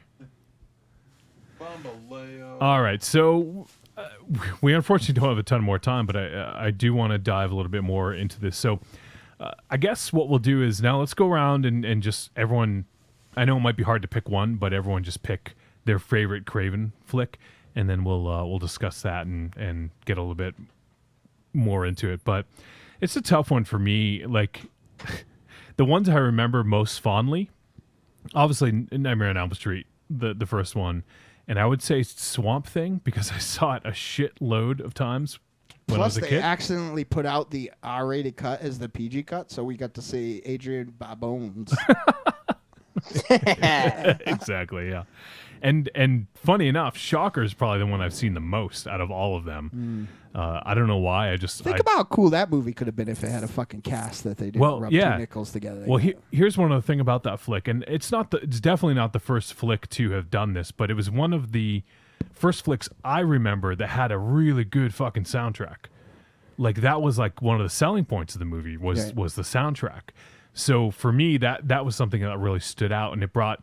I guess it was mostly rock and metal, but it really brought that to the forefront, and I feel like a lot of other flicks did that afterwards.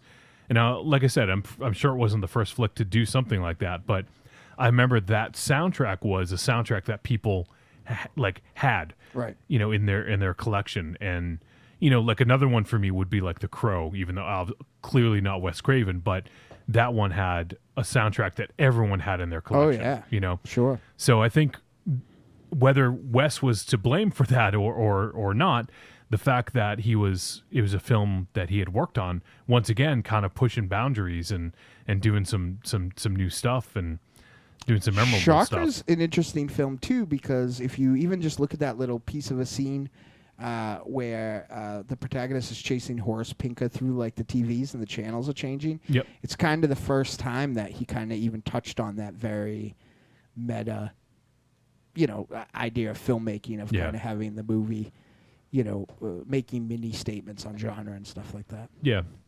I guess I'd have to say, though, of all of them, probably my favorite and probably the best, I guess I'd say Nightmare on Elm Street. How about you, Mars? When my appendix exploded and poor JT had to sit with me for about 3 weeks in my small room at my home, he and I probably watched Scream 9 zillion times. And I think out of the 10 VHS movies that I may or may not have stolen from Blockbuster at that time, that was the only one I didn't get sick of. And it's one of those things where if it comes on at some point, I'll almost always watch it from that point, because I feel like I agree with Joe. Those are there are some characters in there that are out of place in a good way. They're some of my favorites. I feel like Dewey is again Craven putting a character from another era of film in the middle of this very contemporary teen film. He's really putting that 1940s bumbling detective, almost like Abbott and Costello type character in the middle of, Don Nazi type character, really, in the middle of this film and making it work. Everybody talks so much about, the statements on media, in Gail Hurd and in the just the overall lampooning of the horror genre, but, there is a lot more to Scream. What is it? Oh, we got to be heading towards 20 years now, right? 15 years? 20. Yeah, that meets the eye even 20 years later. I just adore Scream.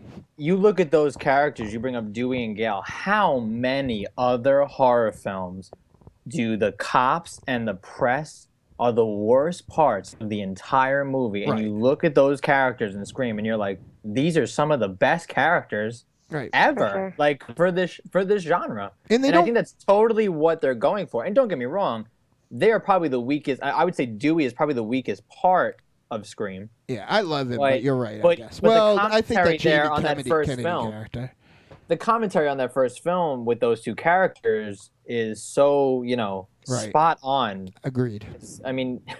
Tom and I have this ongoing joke with the horror genre with the cops. They could never make the cops even smart or logical. It's they tend to be the worst characters in a slasher film specifically. Right. We had in the chat room we've had some Wes Craven talk that I hadn't got to. Our buddy Derek Rook from last week is hanging out, and he says, "I love me some Swamp Thing, even if it didn't hold up." Yep. Chris G says Wes Craven was both an icon and an iconoclast, which is really hard to do. It's amazing considering how many flicks he had a hand in. And then Reservoir Dog says, just because David Arquette was in a crappy wrestling movie doesn't make him an A-list actor. Fair point. Oh yeah, no, he's I don't know that he would be but I don't know that they were A-list. I think it was that there were some really good actors. Drew Barrymore was. They were celebrities. Yeah, well, yeah, Drew Barrymore was in that movie. Yeah, and Reservoir Dog also says, face it, Dewey was Roscoe P. Coltrane. Sure. Dewey was the Mr. Chicken. He didn't belong in that movie. And the fact that he fit so seamless, he did everything that happens in a Don Knotts fucking movie except step in a fucking bucket at one point. It just was such brilliant, splicing and subtle. For everything that's not subtle about that character, the fact that it fucking works in that world is really, really brilliant. Mm-hmm. I think David Arquette is cool. I'd like to go back and watch Scream because I remember seeing it in the theater, and I think at the time it was a different film, and and I appreciate it for that very reason. But I think there was reasons I didn't necessarily wasn't crazy about it. I liked a lot of what they did and how to try to push the genre forward.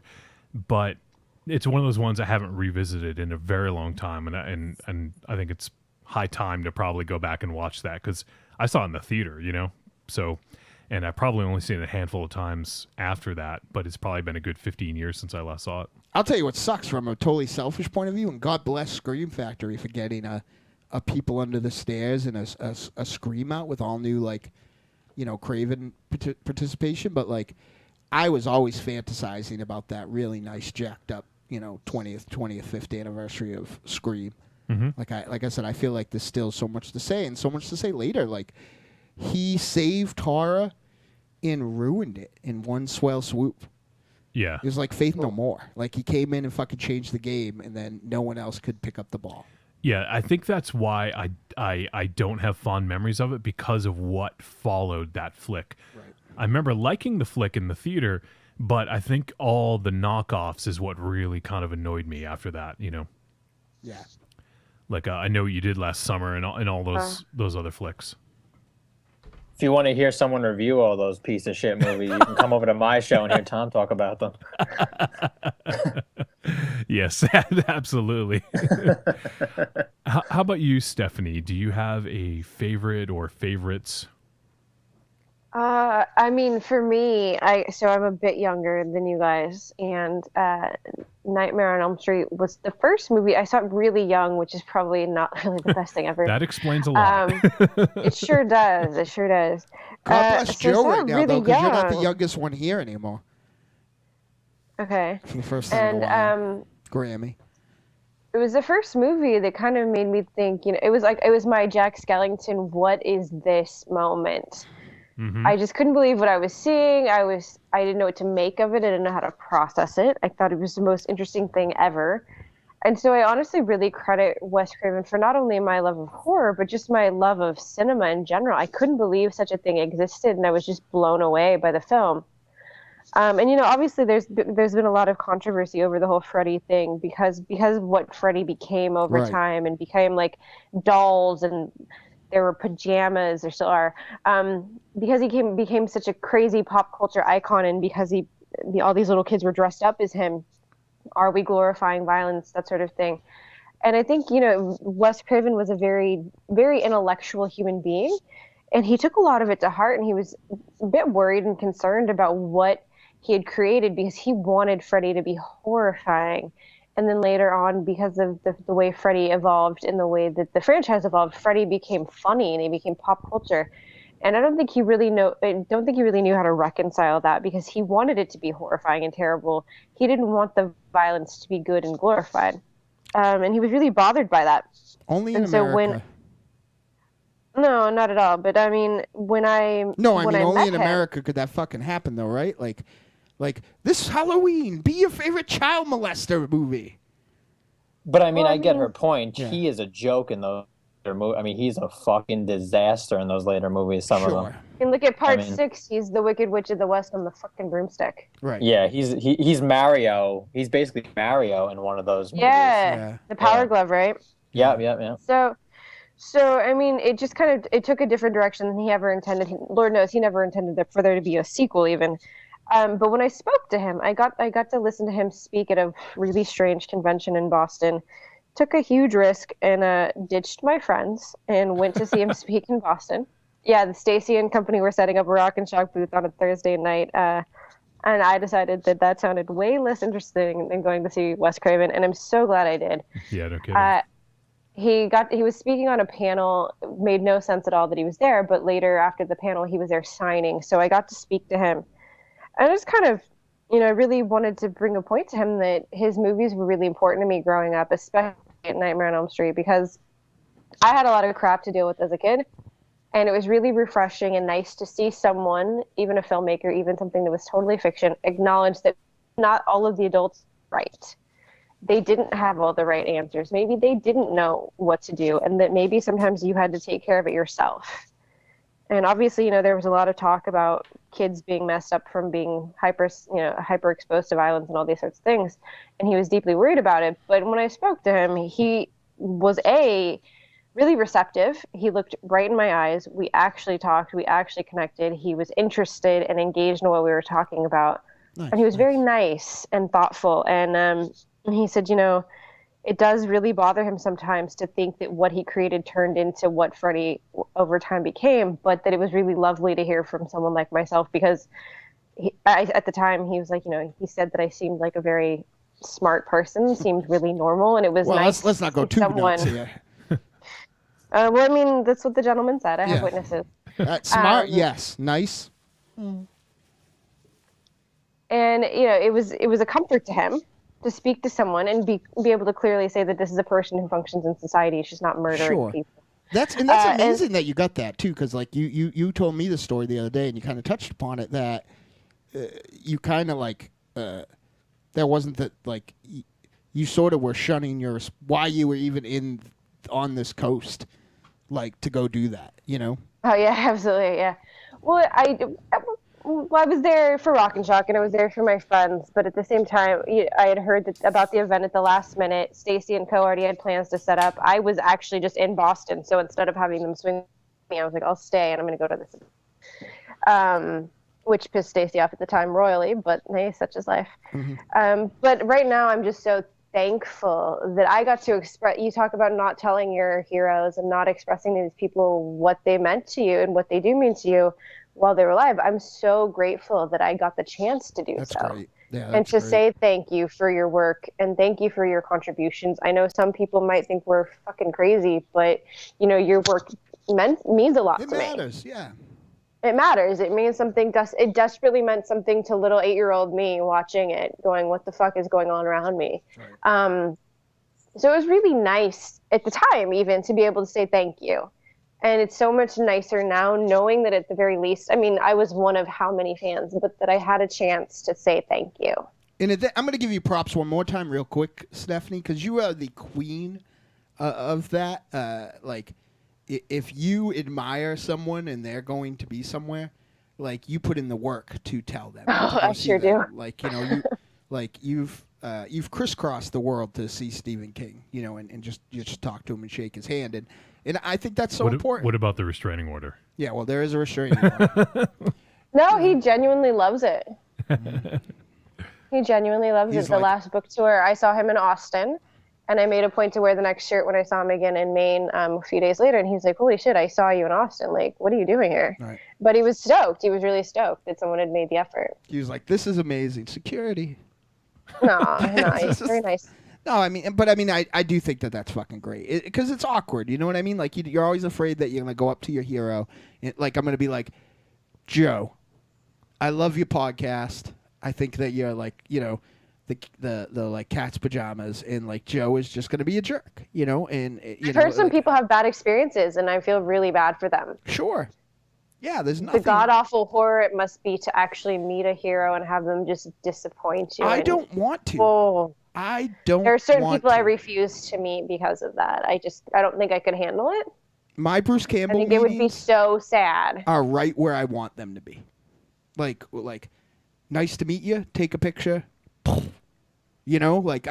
perfect example, I've talked about it, at nauseum, but like, I met Roddy Piper tons of times, and he was a fucking phenomenal human every single time. Like, so, and that would have broke me, Like, I almost got the opportunity to meet Alice Cooper, and I'm very happy I didn't, because though I've heard he's really terrific, like, that's my youth. Like, I do what I do because of Roddy Piper. I do what I do because of Alice Cooper. Like, we've named our show because of Wes Craven, and like that would just be fucking awful if they were bad people, And he was not only not a bad person, but he was incredibly nice, and he was just such an intellectual, smart, thoughtful person. That's awesome. Yeah, that's pretty outstanding to hear that they had such a good exchange. It was even nice to some crazy little fans that will go unnamed. Yeah. I mean, and then next year you met the Deadites, so downgrade. Aw. But even because that was the year that Robert Englund was at Rock and Shock, and I had him sign the British fake quad poster that I have. That's awesome. And he was surprised that I had Wes on there too. That's awesome. That's He was surprised because he didn't really do a lot of events, so he was like, "Oh." Which again is And sad he was because I think that like while you had that special moment, it's amazing. I think it would have done his heart good to know that there were a million of people like who he touched in that way. True. In what way? Huh? Hey. Sorry. Come on. No, Ravenshadow. he was receptive to it, but I think he also didn't sometimes know what to make of it. Yeah, it's true. I can imagine. Like I don't. Somebody said, I swear to God, somebody said something nice to me today and offered to do something nice to me, and I won't say what or who, but that person knows who they are, and give you a handy. You made me cry. You made me cry. I don't like that person today. I opened up my Twitter and got a message, and that person made me cry. Not in a good way, in like a deeply touched me. It made all the shit that I have to put. It made every fucking Bambaleo worth it. So like, like at the end of the day, like, it was fucking great. It was like I can't imagine if like 100 people came out or 1,000 people stood to say like, Wes, you really made a difference. Like I just can't even put myself in the mindset. What would that mean to me? You know what I mean? Other than obviously. And for Robert Englund, it's a little different because he's a total ham, and it's a totally different personality. This was a man who didn't grow up on film. I don't think he watched a movie until he was in his 20s. And I don't necessarily knew just how impactful it could be, especially like not knowing what Nightmare was going to turn into. Right. Yeah, this is a guy thought the movie was done and dusted. It was in the Sure. can. It was done. Yeah. And he had no concept that it was going to be sequels. No concept that he was going to even go on to make more movies. He hoped he would, but you never. There's no guarantee. Sure. I mean, again, I'm not criticizing somebody, but like, if you look at the shit that Craven got at every single movie for a while, especially after Nightmare, like one time of that almost drove the Raimis out of filmmaking. Like the Raimis made Crime Wave and were like, "Fuck this noise, we're gonna go be dentists." And it, and it wasn't till Dino De Laurentiis or whatever his name is, they needed to make some fucking ducks, so he made him make Evil Dead 2. So like it's just crazy. Not only was he like he did what he did, but I'm not saying nice job, Wes, you really stayed with it, but like he stayed with it under, like as Joe mentioned, like a lot of times shitty conditions that weren't like. People weren't aware at the time that they were dealing with somebody that had like flipped the genre twice now. You know. Yeah. So. How about you, Joe? Well, for me, I actually have really fond memories similar to Stephanie, where I would go over a friend's house, and I grew up in a house that my mother was like, no horror movies, no rated R movies. She just didn't want to have me have nightmares, but it was a pretty loose rule, And I would go over a friend's house, and we would watch the Freddy movies. Not so much the first one, but the sequels, actually. So, and it wasn't until way, way later, I would say in my late teens, that I actually get exposed to Scream. And I think that a lot of the reason why I even did a podcast with Tom and why me and Tom met and clicked so well is because of Scream and the Scream trilogy and what that means to us. And, I'm probably a very different Wes Craven fan because, I mean, I haven't seen a solid half of his filmography just because I think a lot of it isn't worth noting. But maybe now that he's gone, maybe that would be an excuse to now, go see the Swamp Thing. I've seen all the obvious classics like Last House on the Left. Do not see the Swamp Thing. I don't think. I think if you're yeah. Oh, it's entertaining. Yeah, sure. Yeah. But I think I mean, hey, I listen to this dude talk every single week on Stitcher for 3 hours. Like, I partially haven't figured out. Don't see the Swamp Thing. He's pretty much your son. It's okay, fair point.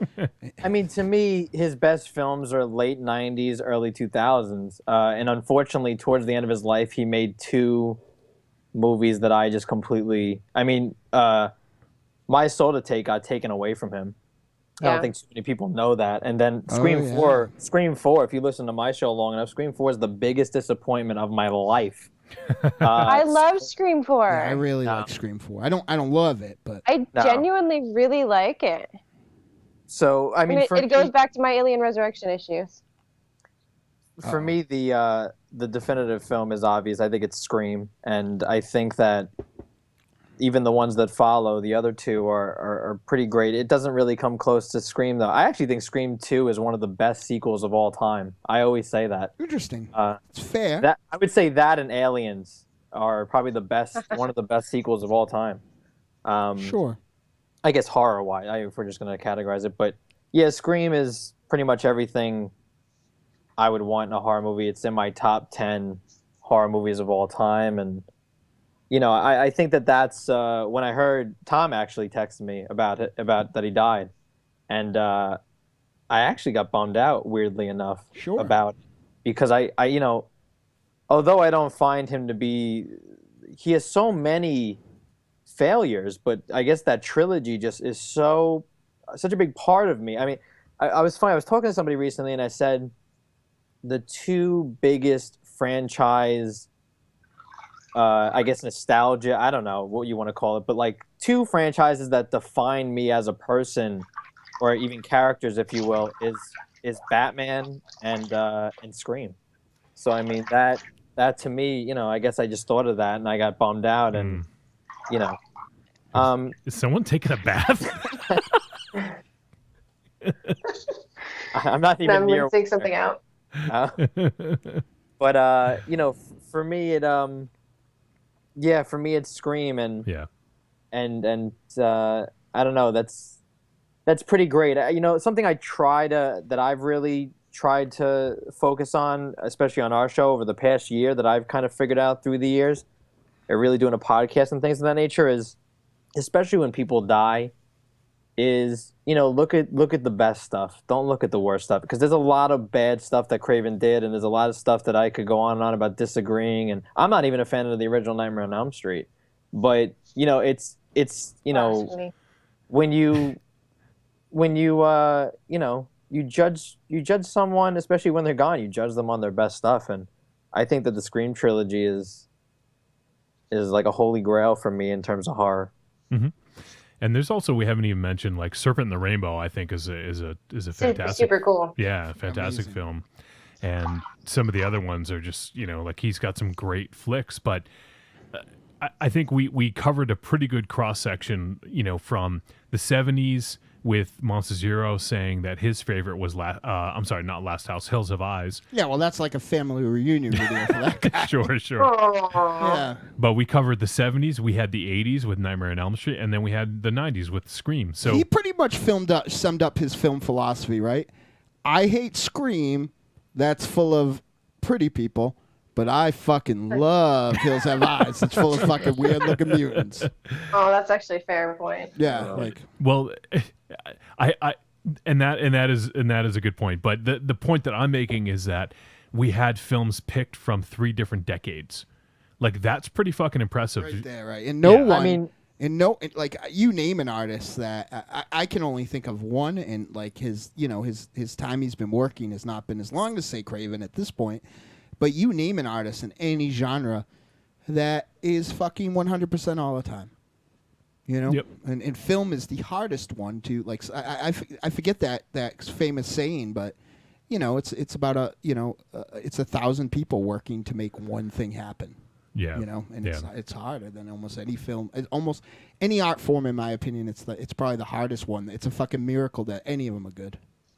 I mean, the one thing I will add that I've always praised Craven for, and maybe this is more to his ideas and his writing versus his direction, but to me, he created some of the best ideas that horror could have him create. And, you know, even his titles are very long lasting, and even some of the remakes are great because of the idea, the seed of the idea of The Hills Have Eyes, The Last House on the Left. Sick. Yeah, I mean, to me, it blows his original out of the water. But I mean, that idea. I agree too. That He idea. said it did too. Right, and I kind think of so does this asshole who was next to me for a little while, but then he'll tell you he hates remakes. He also totally backed the Last House on the Left, which I think is great as well. Yeah. You know, so I mean, if anything, he had some amazing ideas, and even if you look at Nightmare on Elm Street as an idea, it's a great fucking idea. I mean, it's just and even Scream, which was brought to him, the execution of Scream is really what I always praise about those films. Yeah, I mean, how good they are. It's worth saying that Kevin Williamson didn't do too much cinema-wise, like other than that. You know, like I mean, it'll never get better for him than Scream. No, it just won't. How could it? Yeah. I mean, I hate to harp on it again, but the worst thing about when you look back on him and when you hear him speak about his movies is that he just had a lot of bad experiences with studios and people taking away his movies and rechopping them, and even Scream 4, which again is just one of the biggest disappointments ever. You look at that movie and it was taken away from him, and they had to reshoot a lot of it, and he, you know, that just sucks. I mean, that he's a filmmaker that it seemed like there was a lot more to him. There could have been a lot more to him than his films gave him, but there was, I guess, a lot of his financing came from the Weinsteins and the Cunningham early on, the Cunningham canon of people. I mean, early on, he had a lot of free Cunningham were reign. really good friends. Right, yeah. But it just feels like there's a lot of missed opportunities in there too, and a lot of stuff that it was out of. Really, that's always the worst feeling. Yeah. Well, Dynamo and I were just talking about the Fantastic Four thing recently. Exactly. You know, and how devastating that must be for Josh Trank. You know, and I just, you know, I've made a few little short films myself. I can only imagine someone taking away my movie, and you know, and putting it out, and I totally don't approve of any of it. I mean, I just can't imagine on that. When you don't get to say scale. so either. Right. You don't get to say like, no, this isn't what I wanted, and you can't crap on it. You can't do anything. You have to sit on it. But I mean, at the same time, that's why I am much more like, you know, when I watch a movie like Shocker or Ghosts of Mars, even, like I am much more sympathetic to its shortcomings than I am when, say,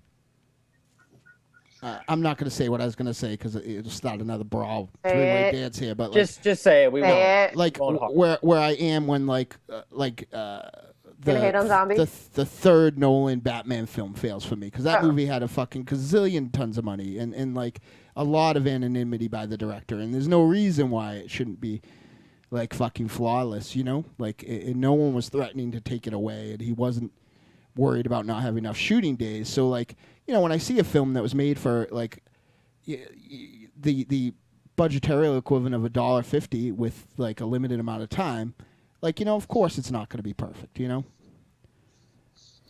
So biting my tongue. Thank you, Joe, because we do need to move on. Yeah, so, I know. So I think, I mean, it's going to be hard to properly convey how important he was to the genre, to filmmaking, and to us. But I think, you know, just to underscore that point one more time, is that we picked films from 3 different decades. That's pretty fucking impressive, and not many directors, you know, have that kind of longevity. Like when we talk about some of like, even like, I don't know, like let's just throw out Dario Argento, who is a big, you know, who's someone who's very polarizing on this show. Some people love him, some people are ambivalent, I guess. But you look at his body of work, and he was like late 70s, early 80s, and that was pretty much it. You know, the rest of it just, for the most part, was pretty poor, the output.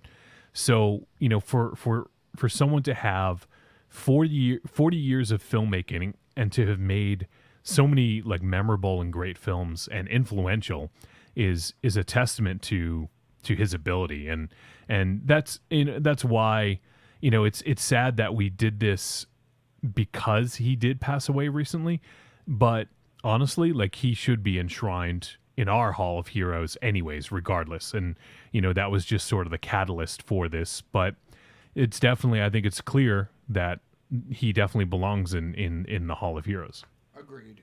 And you know what? When it's all said and done, and you know, and when you die, you want to leave your stamp on the world, and he did it. And that's all that, you know, that's all you could really ask for after 76 years of being on the earth. That's what I thought about the day after it happened. I thought about, you know, you guys are musicians. I'm an up and aspiring filmmaker, whatever. You know, it's like all we want to do is when we die, etch on my, you know, on my gravestone, whatever I was known for, and just leave your stamp. I mean, the fact that everybody around the internet is celebrating him, and these, you know, I agree. I agree, Johnny. It's I always talk about that with someone like Woody Allen. Like when Woody Allen dies, everybody's gonna say he's the greatest filmmaker ever, but because what he's done current Cruise, all the bullshit that surrounds it. If he died tomorrow, he'd be one of the greatest actors ever. Sure. And I just think that Craven, like or hate his movies, he put his stamp.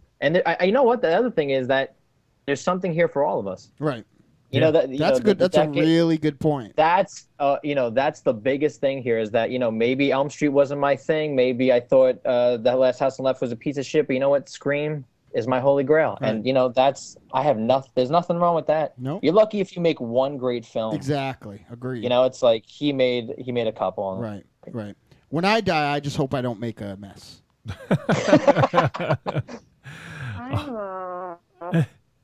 Don't worry, I'll be like I don't know. All right, and it'll be soon. Don't worry, folks. I think with that, and thank you for that story earlier, Stephanie. I think that was a really nice story. That's why I was giving you a hard time. And that was really. I think I'm going through menopause. Menopause. Well, we did get a couple bits of feedback about Wes, so I feel it's appropriate to go ahead and play them now. So this is we heard from our buddy Josh from the Arkham Film Society. What's up, Josh? And here's what Josh had to say. Hey guys, I already left my feedback for the movie. Then I noticed that you guys are going to do a segment this week about Wes Craven, given his passing and all. So I figured I'd actually send in another message. Wes Craven was probably one of my favorite directors. I know he's got a number of bad films. We can all admit that. My Soul to Take was a pretty disappointing film. And, Cursed, we all know the stories behind that. Even in the Scream films and Vampire in Brooklyn. But when he got it right, he got it amazingly right. And that is something very few directors can do. And if you just look at, just take Last House, Nightmare on Elm Street, and Scream. And, there are dozens of directors that we all love that don't have a single film that could reach the impact any of those films had. So it's, his career was a pretty impressive one. Although, while I'm talking, I am going to take the time to tell people, while they're going back and checking out the classics, I think they should revisit Red Eye. It's much more of a Hitchcockian thriller and was really quite an interesting film. I know a lot of people have been revisiting People Under the Stairs lately, and that was one that I always loved. And the other things that I can say that people should check out is some of his, he made a handful of TV movies. And two really interesting ones are Invitation to Hell and Summer of Fear. They're not amazing films, but they're really fun, and they're quirky, and they were made for TV movies, so they have their limitations, but they're really well done. Other than that, not to sound name-droppy at all, but I'm super psyched that I had the opportunity to have met and spoken with him on a couple of occasions. What a lot of people don't know is that he actually had a place out on Martha's Vineyard. And he was a regular speaker at colleges. So he came to Brown twice that I know of. And the first time I went and got to see him speak and talk to him afterward, luckily for me, with my AV work, the most recent time he came a few years ago, I actually got to work on the event and, spend more time with him and speaking to him that way. And he was always one of the kindest, most easiest going people ever. Kind of like the going joke amongst most people that got to meet him was that, he wasn't even like most of the directors that you meet. He was like talking to your uncle or something. He was just He was just super laid back and super friendly. He tried to sell always you a willing Dodge to like Start? stop and chat with people, give people advice. No matter how many times college students asked him the same question of like, how do I get into the business? Always willing to tell his story and like answer their questions and give them encouragement. And it was just always really refreshing to see. So, I mean, it's hugely sad that he's gone. And I know, you know, we were all hoping to see, you know, what he would do next. What the next game changer was that he would give us. But now it's up to somebody else. So, all right. You guys have a good one. And, I don't know. I'll talk to you soon. Bye. Awesome. Well, thank you for that, Josh. That was really cool to hear. Basically echoed a lot of what Stephanie said. So it was cool to hear that he had also a very, very positive experience meeting Wes and, you know, getting a chance to hang out with him a little bit at some of the events that he had did. Except So Stephanie wasn't on the set of White God. What? He's attacked by hounds. You saying that Josh is on the set of White God there? Yeah. All right. Oh, we also heard from, this is a surprise, a supervillain. Tron pays tribute. Wonder if he is continuing to on that new trend of his. So let's see what he has to say. And there's nothing there. He does good work. Yeah, let me see if I can dig that up again. I don't know if there's an issue with the file, but I was gonna say Red Eye is a great movie. Yeah. And it's one of his best films, I think. Sure. I've actually never seen Red Eye. It's with Cillian Murphy, right? And Rachel McAdams. Yeah, okay. Still have yet to see that. I would like to check it out though. Let's see what see if I can download this file from Tron again. Dynamo, just let me work on a talk. Do the inane thing that Ravenshadow normally does. Oh my God! When I have No. when I have red just eye, stop. I just use That was a Visine. bad idea. OMO. It was interesting that you said that you didn't like Scream because of all the things that it spawned afterwards, which is interesting to me because to me it's a testament to what kind of movie it was and the fact that it was so influential at the time. Mm-hmm. So it's really fascinating to me when people say they don't like Scream because of all the other bullshit that, like, of people trying to cash in on how awesome Scream was. Well, I mean, To me, it's like, oh, I'm so sorry, it was too awesome for you to watch. The comparable metaphor that I always use, and I actually on your wall, Steph, gotten into a pit fight with somebody about this, is like, you know, people judging one of my favorite bands ever, Faith No More, on kind of the subgenres of music that they spawned. And like the reason I love them, the reason I love them is that they don't like. I think I told the guy that his playlist sounded like the music you would listen to it at a date rape, so it was maybe like a one punch pit fight. But I definitely feel like, you know, they're a band who like influenced a ton of people and a ton of things for a ton of different ways, but like. It's always important, like, when something comes along and, like, not all changes are positive, you know, and Scream was one of the first things where the film industry was really echoing what had kind of fucked up the music industry, where if that one fucking thing worked, they were doing it. We're going to do it into the ground. Right, and I mean, they'd always done it, the sex comedy thing, you know, like, it was definitely something that happened, but I think what I'm trying to say is it was the first time when it wasn't for me. You know, like I feel like Scream was like a Universal film, but these films were very much of like the tail end of the MTV generation, and it wasn't for me. You know. I think I got the voicemail play. Let me see. As a young Joey Tron, before finishing Evil Medical School, A Nightmare on Elm Street scared the shit out of me. As I grew older, I began to appreciate the joy, the mirth, the sense of humor that he brought to the art of villainy. Now, as a retired villain, as a father, I'm looking forward to watching A Nightmare on Elm Street with my daughter Maggie. I'm looking forward to scaring the shit out of her. I'm looking forward to, when she doesn't want to finish dinner or clean her room, saying, Well, that's fine. You can go to bed.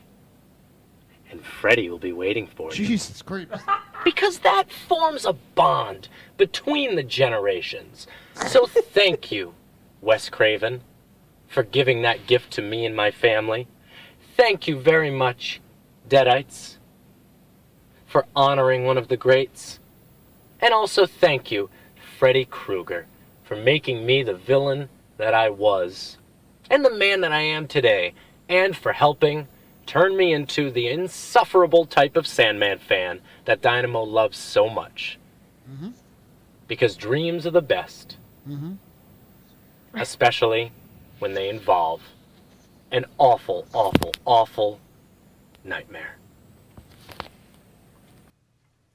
Great ender. Yeah. I would probably send DSS over there if I wasn't positive. You just disintegrate them or something. Is that what Monster Zero's lips are? No, those are DSLs. Okay.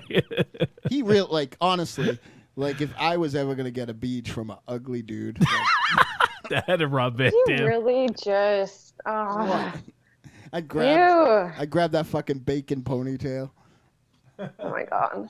Come on, it's not on our show, Steph. Black tights, black boots. All seriousness, all serious. All right, because I don't know. We got 2 other voicemails. I don't know who they're from. They're not labeled. Mystery voicemails. Yeah, I'm gonna play. This is So from. exciting. This is from your boy, YABOI. Your boy. That's Yoda's brother. All right, let's see. It's not Ravenshadow? It might be. Let's see what your boy has to say. Yo, help me dig these crack racks out of my ass. What? That's it? That's it? That's it. Thanks for calling. Thanks for calling, you boy.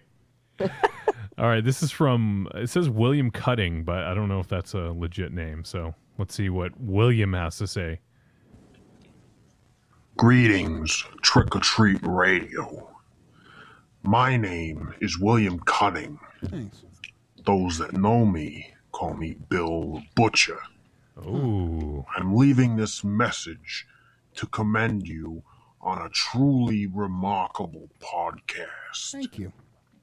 May God bless you all for the true Americans that you are. I like to think so. Wow. All right. Thanks, William Cutting. I'm feeling way more patriotic. Yeah. My country 'tis a Have it. I All right. don't know the words. Do you guys want to hear from Ravenshadow now? Nope. I do, actually. Okay. This good. was the that question away from being a perfect Wednesday. One question away. Yeah, don't ask that. All right. Well, I won't ask. I'll just play it. Ugh. Here we go.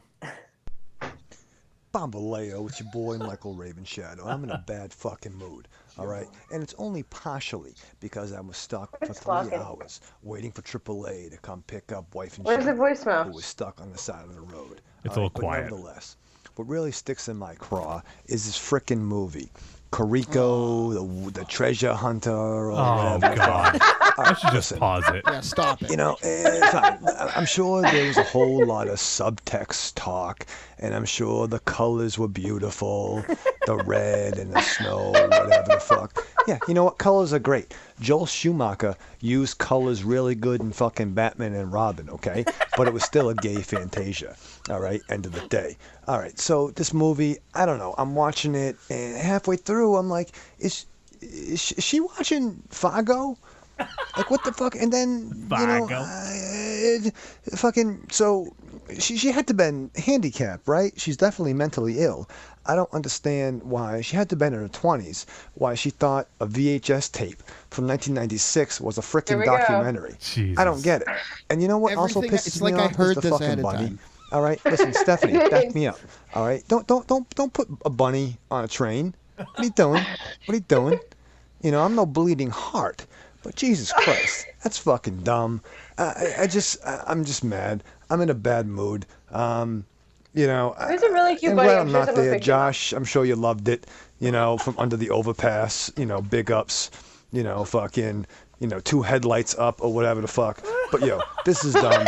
I'm in a bad mood. I'm gonna watch the fucking Lost Boys. All right, later. Oh my god. I'm going to watch the fucking Lost Boys. The Joel Schumacher connection. Yeah, exactly. Jesus. That's going on Facebook because I'm in a bad mood. I'm watching the last one. Yeah. I'm not going to ask Dynamo because we have 2 more from him. Yes, keep going. Like I don't think Joe wasn't here, but isn't that exactly what I was saying? Like, if this is your opinion, like, not citing him, like, I'm like, if this is your fucking opinion of this movie, we have nothing to say to each other. And the thing is, like, the subtext was barely below the surface. It was pretty much right there. Like, you don't have to be a fucking film genius to get it. It was just right there, but you had to dig a little bit, you know. As far as Kumiko had to dig for the money, like, seriously, like, it's not. Never mind. All right, here's Ravenshadow number 2. Oh, by the way, trick. Oh, thanks. All right. Well, at least that one was short. Gee, who would have guessed? Yeah, here's number 3. What's up, fellas? It's your boy, Michael. Oh, my lord. I panicked one time, Ravenshadow, and if I can be serious for a moment, I want to talk about the passing of Wes Craven. I think El Goro said it best when he said, this year fucking sucks for heroes. Dusty Rhodes, Roddy Piper, whatever the fuck is happening with Jimmy Superfly Snuka, and now Wes Craven. In terms of memories, it's called Fear and Misery, because when I was a pup, Nightmare on Elm Street tore my reality apart. Let's face it, looking back, maybe it's not the, scariest movie of all time, but when you were a boy, Freddy had it up on any other slasher or horror icon at that time. Listen, I'm not going to camp. I don't want to camp. I'm not going to go to Crystal Lake. Nope. Thank you. Michael Myers, whatever. But no, everyone has to go to sleep. You know what I'm saying? And that powerful I have no supportive evidence for this ability one. to get you in your dreams scared me. It could have been on in the background, and just knowing the backstory of Freddy just had a huge impact on me. I've yet to see the new Nightmare.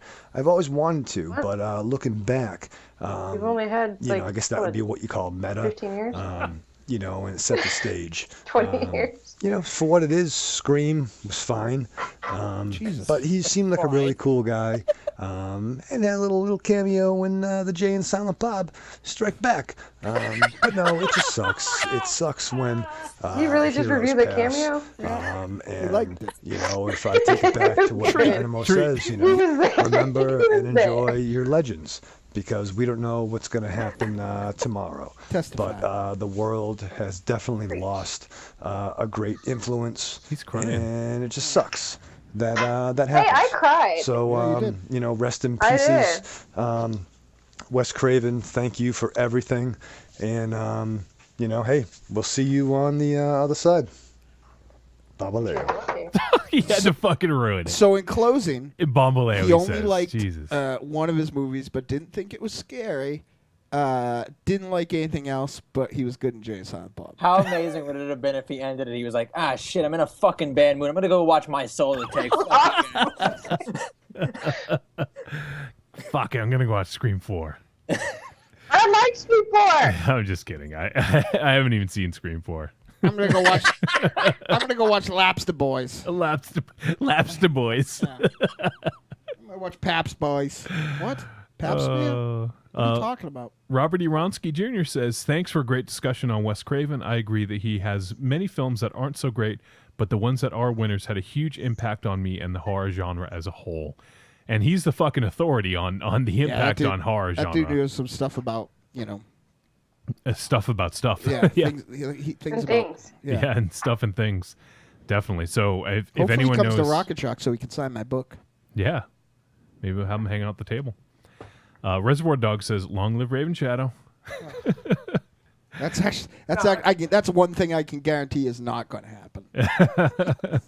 Hey, at this point, he's going to outpace you. Oh. That's right. Make fun of the guy who's dying for real. How's that for meta? Fuck it, I'm in a bad mood. I'm gonna go watch Batman forever. That's gonna be everyone's new thing. Fuck it, I'm in a bad mood. I'm gonna go watch insert shitty movie here. It's the that review is in the club. Fuck it, I'm in a bad mood. I'm gonna go watch Final Girl. Yeah, but he liked Final Girl. No, I'm just kidding. Oh, by the way, huge missed opportunity. You could have linked Final Girl to the Final Girls. Oh man, Johnny, dropping the ball. Well, Final Girls isn't out yet. You could have waited another 5 weeks, and it could have been amazing. There's too many good films to review in 5 weeks, Joe. It's so true. Robert Ironsky says, I'm going to try very hard to get to Rock and Shock. Nice, good. Well, if you are Robert, come hang out. We'd love to spend some time. All right, we have one more voicemail to get to. This is from Josh. This is his review of Kumiko the Treasure Hunter. Wow. Hey, Trick or Treat Radio guys. It's Josh from the Arkham Film Society here. Just calling in about this week's film. And I want to say thanks, because Kumiko the Treasure Hunter is something that I saw the trailer for a while ago, and then it kind of fallen off my radar. Right. Might be one of the best films I've seen this year. On your phone? I mean, see, it looks amazing. It's extremely well acted. The writing's very interesting. The direction's very interesting. So, David Zellner directed, co-written by his brother Nathan. They appear to have worked on a lot of stuff, but pretty much nothing that I know. I mean, the photography of this film is just amazing. I think it stands out more to me than other things because they're photographing things that are generally very plain, such as like the offices and things like that. But they give the whole thing this almost like elegant look, almost like harkening back to like the 60s, like French and Italian New Wave way of shooting things. And it's almost mesmerizing for a film where almost nothing is going on most of the time. Let's see. I mean, I guess spoiler alert, the film's a huge bummer, and that's great. I got about a third of the way in, maybe halfway, and I was like, if this movie has an actual happy ending, it will ruin the whole film. And then, I hopped online to just kind of look up a couple quick little things, because, I did have my questions about, how did she come up with the map to find the tape in the first place? But, it seems a number of people have laid out an interesting timeline due to the edits in the beginning that implies that she hid the tape herself to begin with. So, that's pretty interesting. Interesting. The tape looks like it's been watched about a billion times. Yeah. This whole thing is based off of the urban legend based on an actual case. There was an actual woman in the early 2000s who came here from Japan, and there was an urban... Well, she ended up... it's believed that she ended up committing suicide in woods in Michigan, and it was at first reported that she had lost her mind and was trying to find the Fargo money. But apparently, that was an urban legend that had kind of sprung up around it. You can find information about this online. There's even somebody who made a documentary about this that you can look up. I can't recall the title of it off the top of my head. But I'm going to check it out myself, so... all right, so overall, this is a very high recommend. This is a definite treat. And thanks for sharing with me, because, this film... Is somebody banging their laundry on the rocks? A great film to sit down and watch. So, hey, you guys have a great one. I know what you're doing next week, and I'm very excited about it. So, I'll talk to you soon. All right? Bye. All right, Josh, thanks for doing your laundry while reviewing the flick. But no, it's I always love hearing Josh's insight, and it's cool to hear sort of later in the show after we've had a chance to sort of take in everyone's thoughts about the film. So it was super interesting to hear your thoughts, and I'm glad you dug it so much, Josh. And after seeing it, I kind of figured you would. But yeah, though I am still suspect of everything that guy says now. What? Felt. Why? Felt. Oh, felt. No, whatever. We all have our I can't remember the name of the flick now. Strange Color of Your Body's Tears. There you go. We all have that one, Dynamo. You Nope, have just it. you. No, it was Vendetta for you. I didn't love Vendetta. I was just pointing out the hypocrisy of the film critics and their look at exploitation. All right. Vendetta in 1978. Everybody would have fucking got the VHS copy of it and stood over it and done a masturbatory dance. But Vendetta in 2015, they're like, I don't think that the penal system actually operates that way. I totally disagree with you, but we've had that discussion anyway. So Not everything can be Ant-Man, all right? You didn't even see Ant-Man. I know I didn't. And you got to come back and I'm nervous to tell you to watch this Kumiko the Treasure Hunter, but it's a pretty movie. No, it's really good. Well, yeah, well, every once in a while he's surprised. Like I was worried about Lost River, but loved it. I Still know. the best movie of the year. That hasn't been dethroned yet. This one is. I actually think this one might be close. Yeah. Oh, here we go. I mean, let me go watch Final Go over while I'm at it. As a no, we didn't like Final Girl. I'm not going that far. Yeah. As a filmmaker, I don't think that you could possibly have much bad to say about how this looks. Oh, it's phenomenal. Yeah. But we've already discussed that, and we're running late. So we have to end things in Cut just... my lips somehow. What? I don't know, I'm not Your used to- DSLs? I'm not used to this fucking microphone where everybody can actually hear me because I'm not foiled by that pop screen. I'm the only asshole in the history of assholes that has a 10 times better microphone and you can't hear me. You sound fine on that thing. You just don't get close to it enough. Because somehow the pop screen moves and I'm talking into that. It's like on the other side of the fucking room. Like I'm like, why can't anybody hear me? And the pop screen's on the fucking floor. Yeah. If it was on the floor, they'd be able to hear you. All right. Podcast problems. Yeah, exactly. What? Exactly. Podcast Podcast problems. Yep. The struggle. Wait, hashtag podcast problems. Right. Hashtag this book still outsells Batman at the comic shop. Hashtag Ravenshadow wasn't here, and we still almost had a 4-hour show. That was good.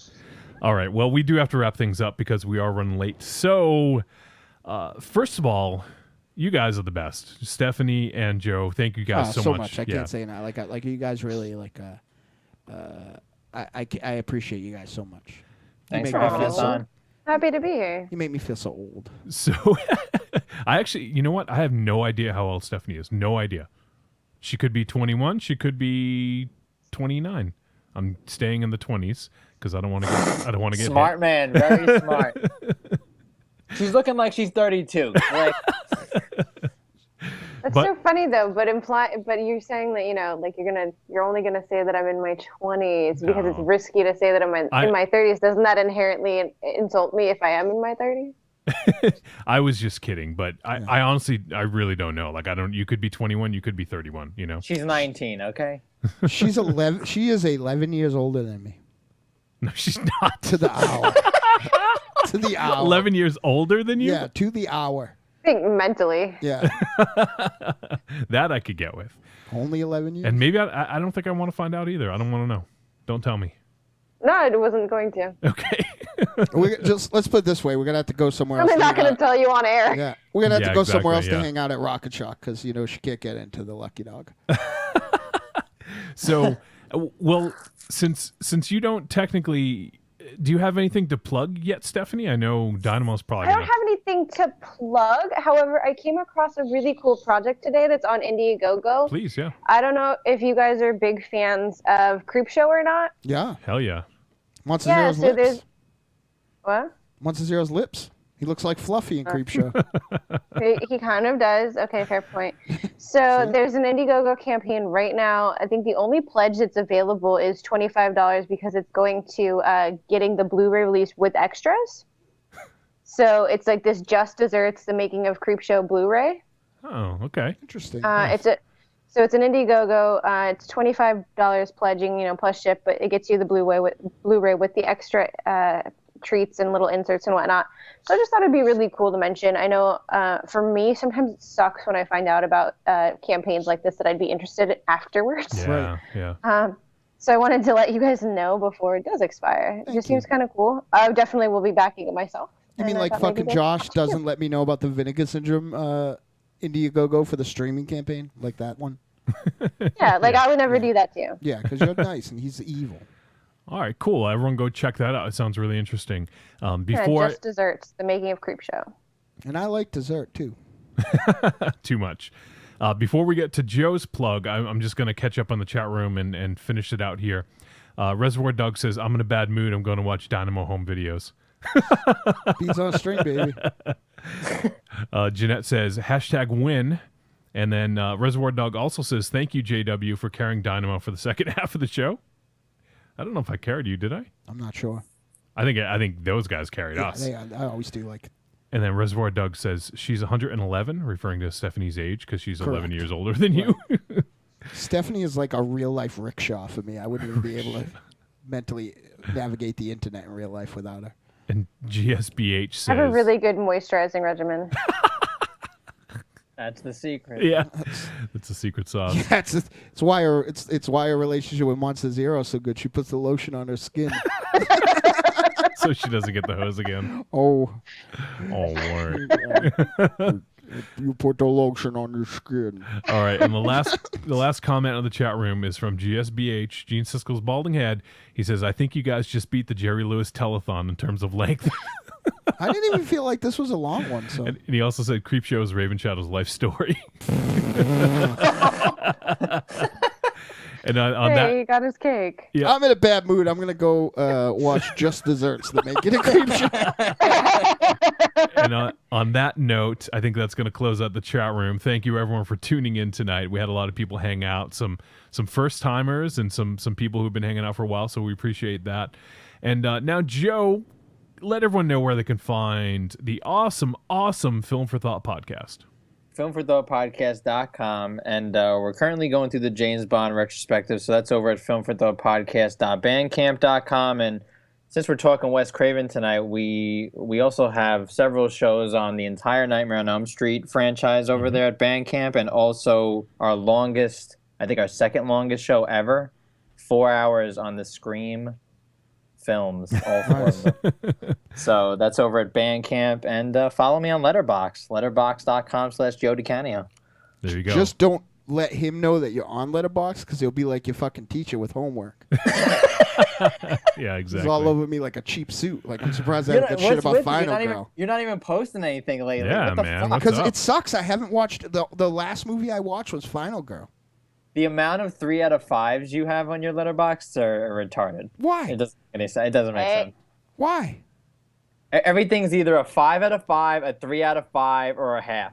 That's everything. Well, dude, there's only like 5 options. Like, eventually there's gonna be some parity there, right? Like, There's it's not like halves. it's 10 out of 10. There's halves. Give me a 3.5 out of 5 here, Dynamo. I think in absolute, sir. He's waiting for them to give him a 3.5 out of 5. Johnny, thank God you have a trick or a treat, or he'd be on here like, I don't know, it's not better than Jaws. I don't know. Hey, listen, come on, all right. I'll call you in 5 minutes. There's still 8 to 9 hours before the sun comes up. All right, we better end this episode so you guys can have your 4-hour chat. Yeah. All right, so I think that's going to do it for episode 162. Dynamo, why don't you go ahead and take us out? Thanks, guys. You guys are the best. And you too, Wolfie. You're the. I ain't too shabby. You're the bee's knees. Remember, children, wherever you go, there you are. Thank you, everyone, for tuning in to episode 162 of Trick or Treat Radio. Thank you to Stephanie, and thank you to Joe. You guys are fucking awesome. And thank you to everyone out there who is tuning in. We got some new listeners, longtime listeners. All y'all, you're the best. Tune in next week. We're going to review Turbo Kid with a special guest. See ya.